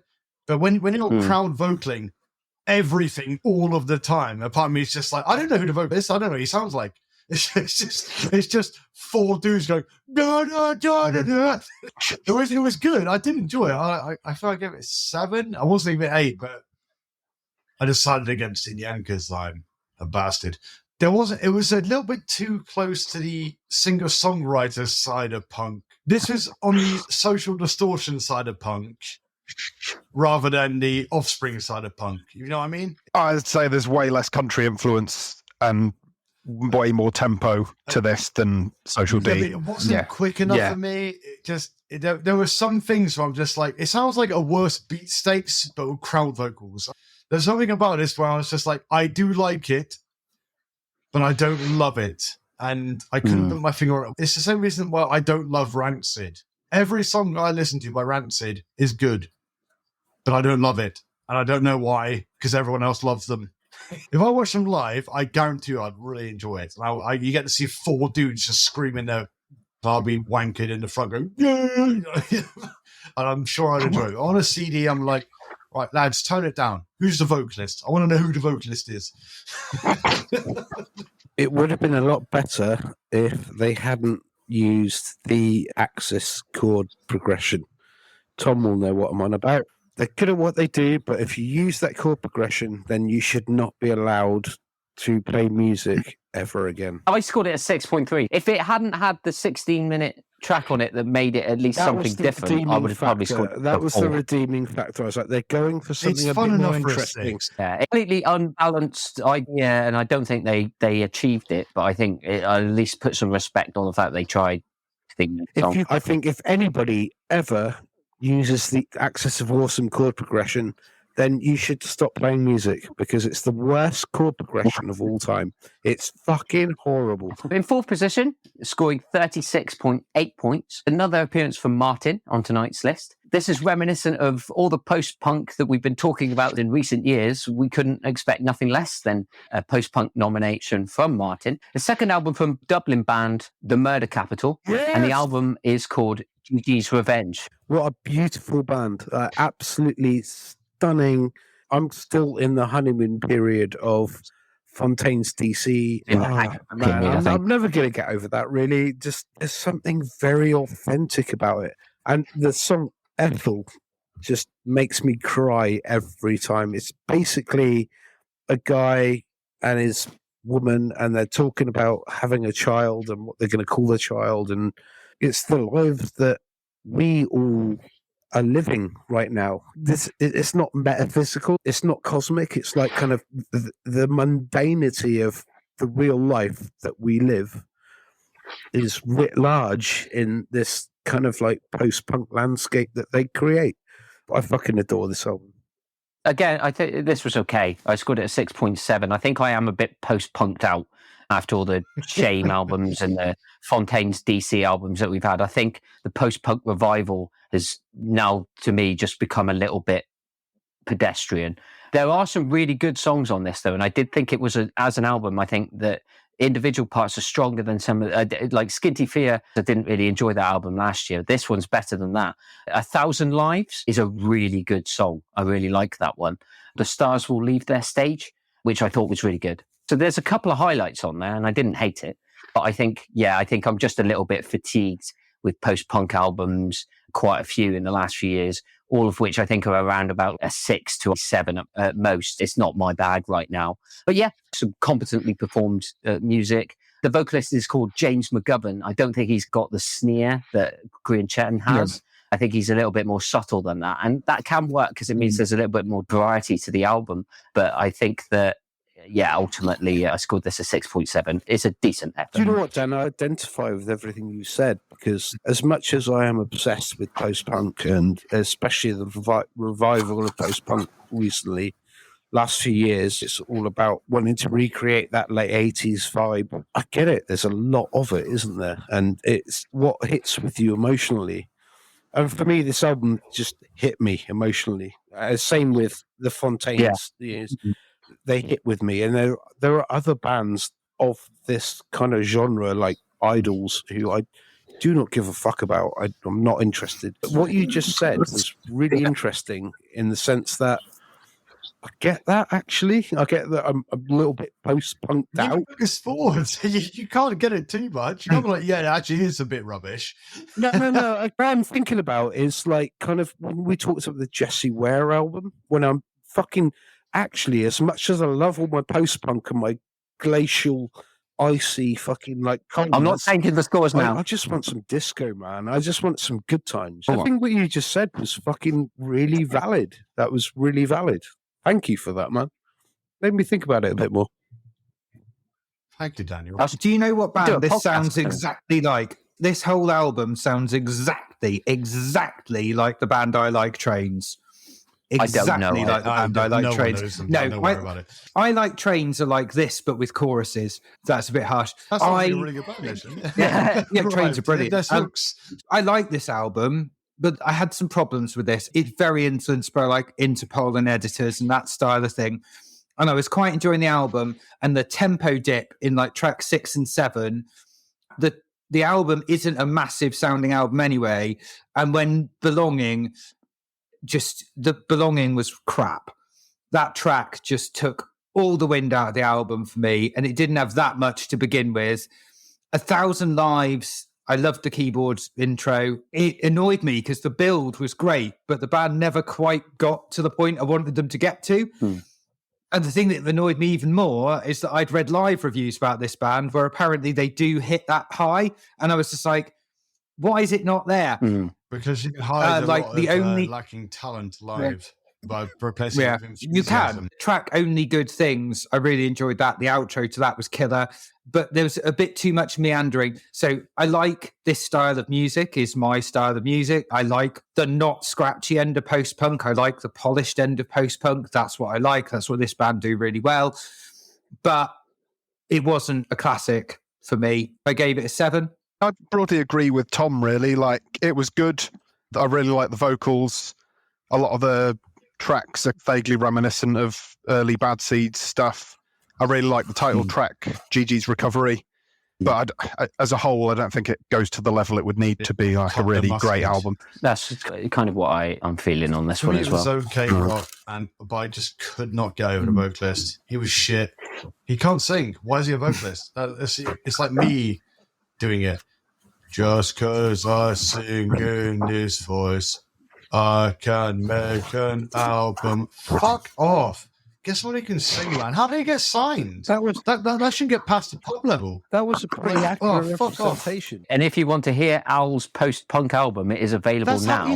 That's how easy it is to be a post-punk band. I will do vocals. I'll play the drums. Whittle will play drums. Chorus. We're going to move on now. Oh, fuck off.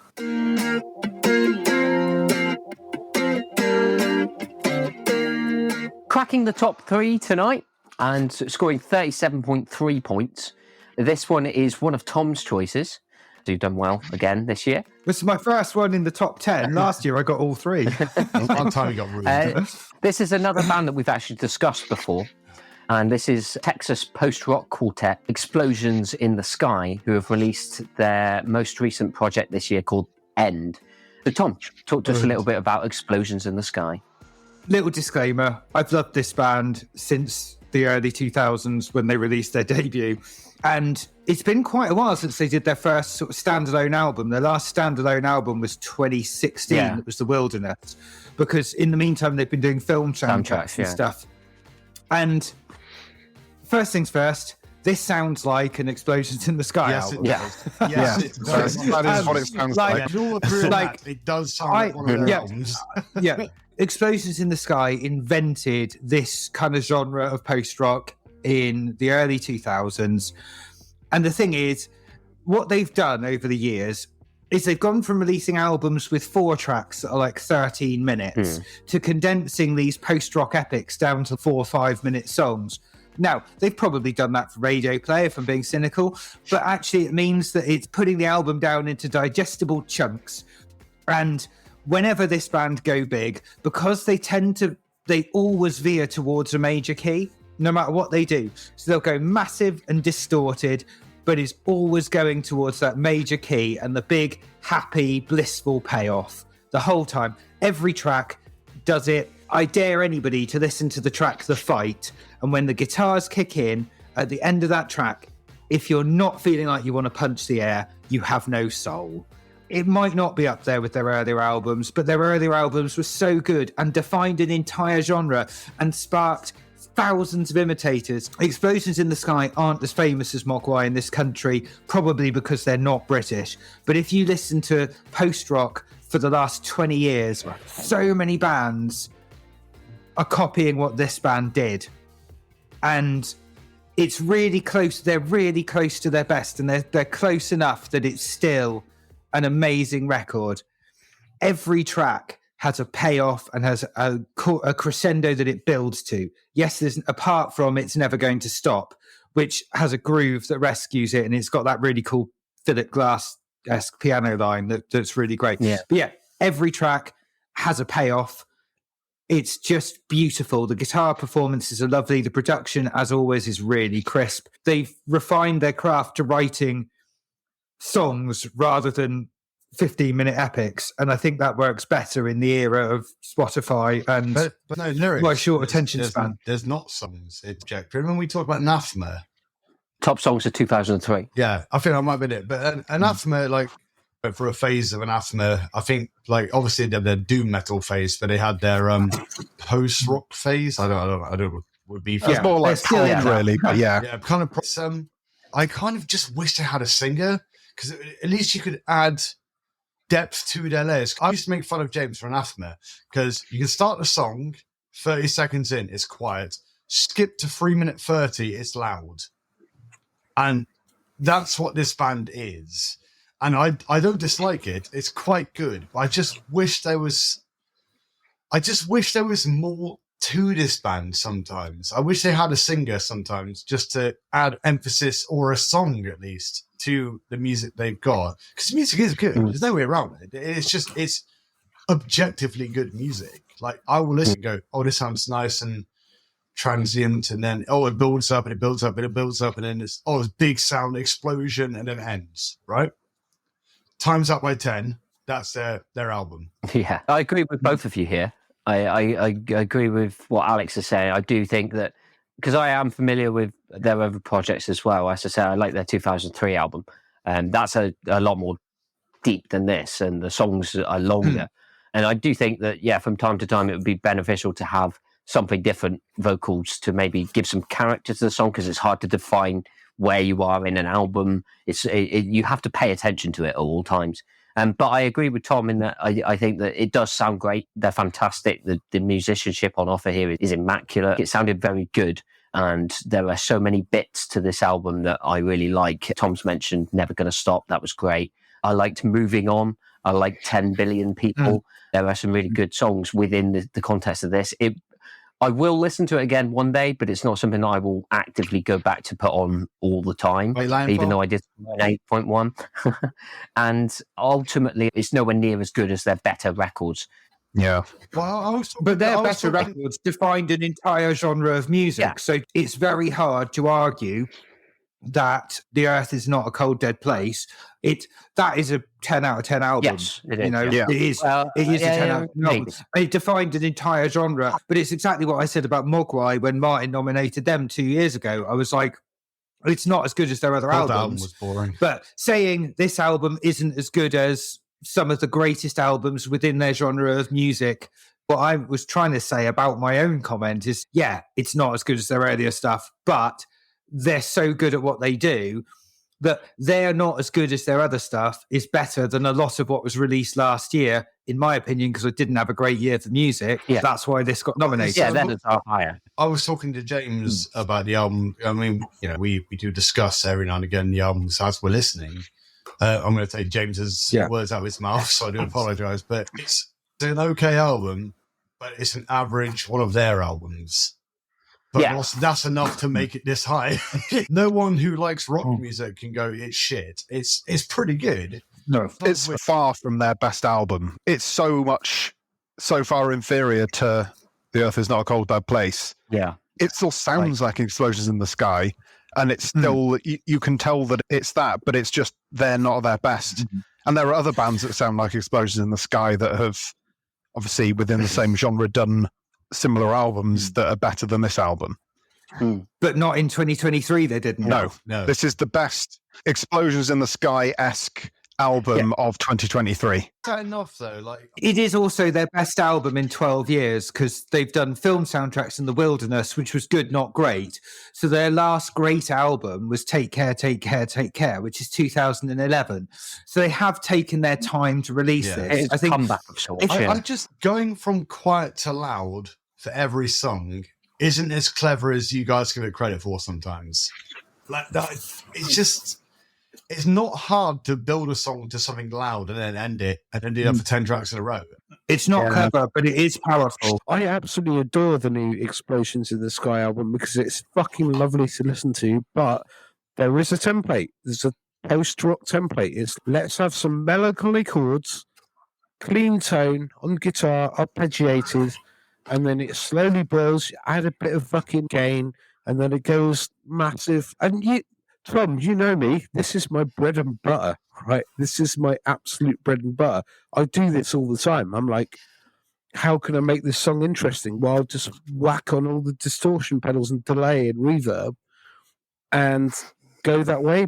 But it really is. That's what post-rock is. When we say it's easy to, I don't think, no, it's not easy to do. It's easy to do if you're very good at your instruments, which is what they are. They are very good at their instruments. And it's easy to build. No, it's not. Like, if you write songs and you want to build structurally, it's actually really difficult.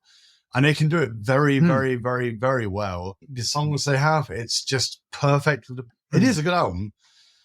But I would like to see them go in a slightly different direction, that's all. It's definitely not easy to do what they do. Like, to build progressively like the way they do, the layering they do, especially when you do it live, it's very difficult. They're not doing that with click tracks, because it's actually pretty more difficult to record it, to be honest. That sort of live feel of being bigger. But I would personally like them now to not necessarily go too far, but just to add a few flares in different places. That's all. What's in second place? Let's find out. A second place nomination for Jim. Keeping the album names quite simple, it's the self-titled debut on a major record label from Spiritual Cramp. They released a non-major label album in 2018 called Television, but this is their first major label release. So some people are calling it their debut album. Not correctly. It's like Pantera's films, technically Cowboy from Hell, but not really. Yeah. 80s hair metal. So Jim, Spiritual Cramp, they're a California punk band. So why did you go with Spiritual Cramp? California indie band. I don't want to say punk.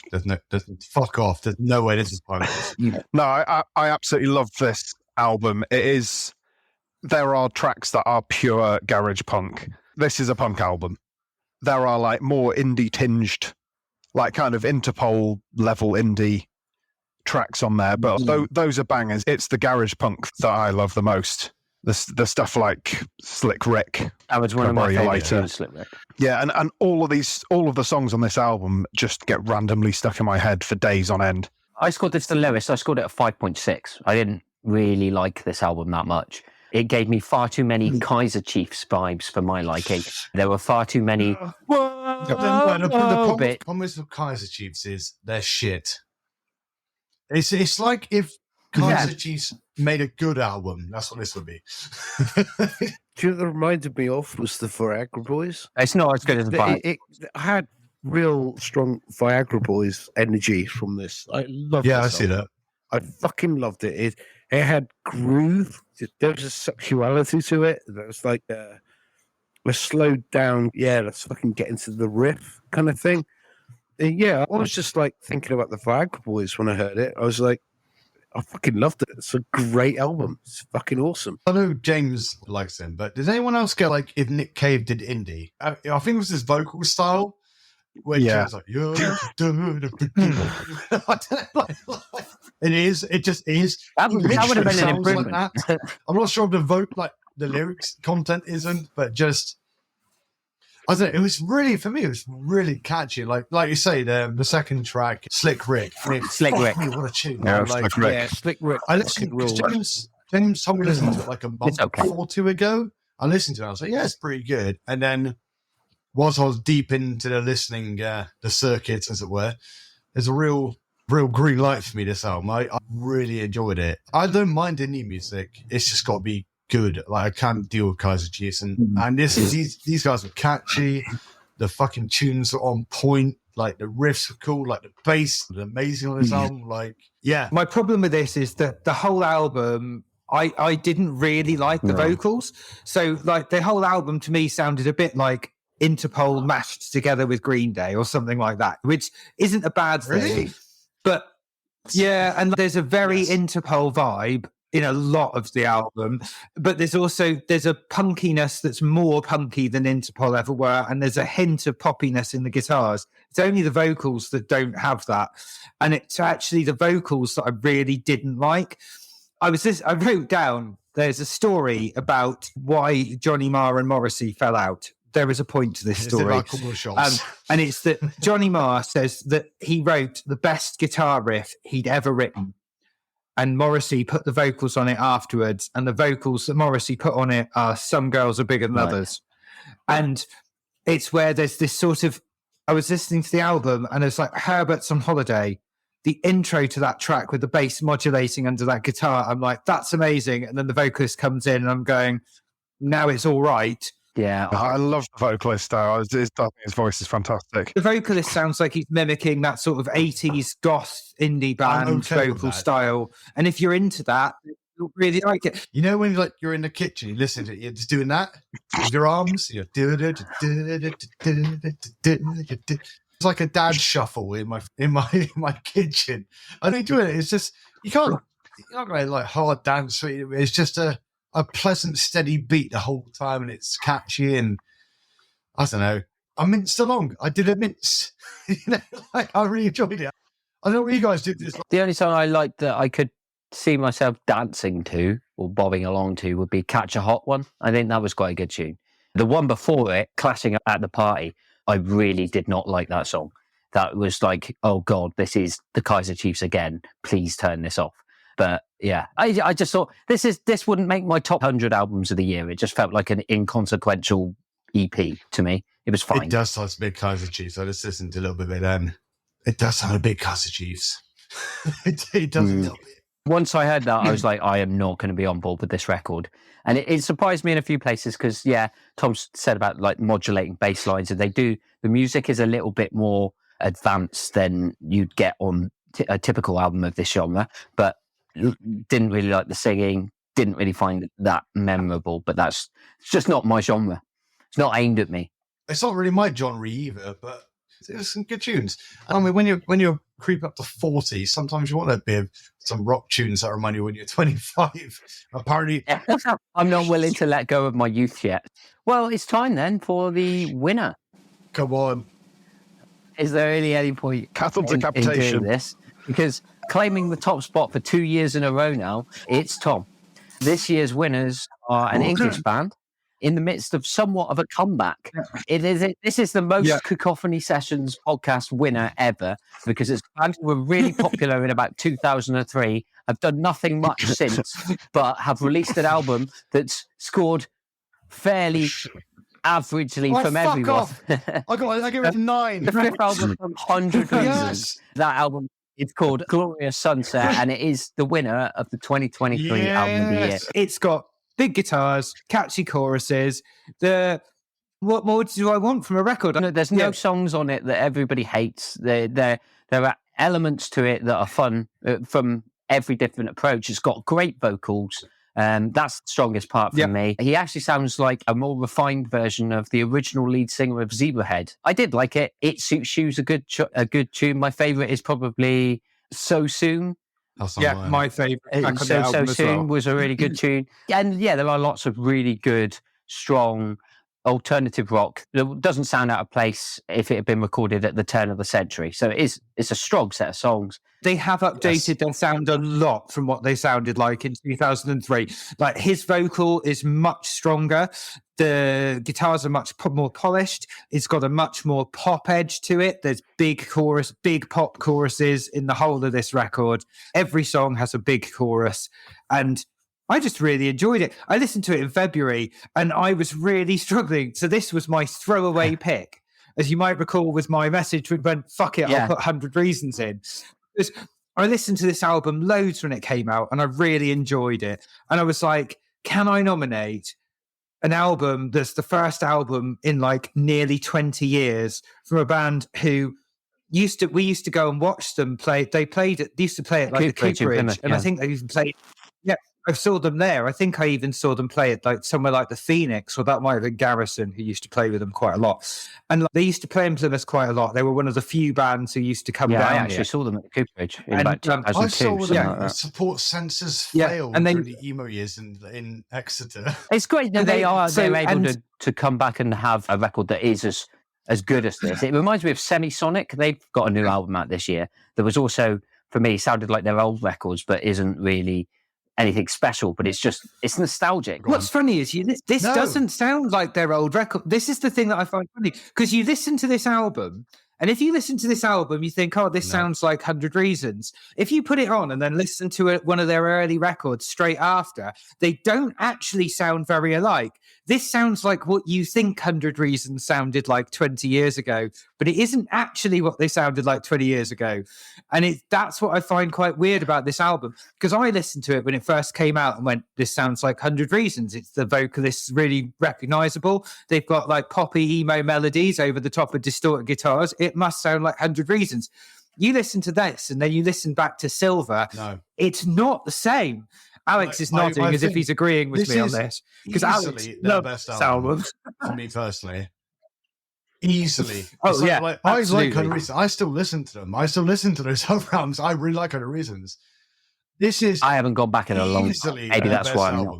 Like, this isn't like coming back a bit strong. Like, for me personally, the lyrics were so good on this album. Like, you can this is obviously now about a guy who's lost his dad, right? Can we all agree on that? Like, yeah, his dad died. Yeah, he doesn't like his dad. He's written an entire album based around that, and you can tell, like, the lyrics are so good, and the choruses are so strong, and the vocals are so strong, and you can't do better for me. Like, I can understand if you want to write it off as a bit like Foo Fighters, where you think, oh, this sounds kind of like just a rock album. I get that, I guess. Yeah, totally, that's what I kind of get. But like, as a guy who's got a real soft spot, 2010 era British rock, like this, I listened to this 5 times in a row when I listened to it. I listened to, it was like one of the last on my listening homework.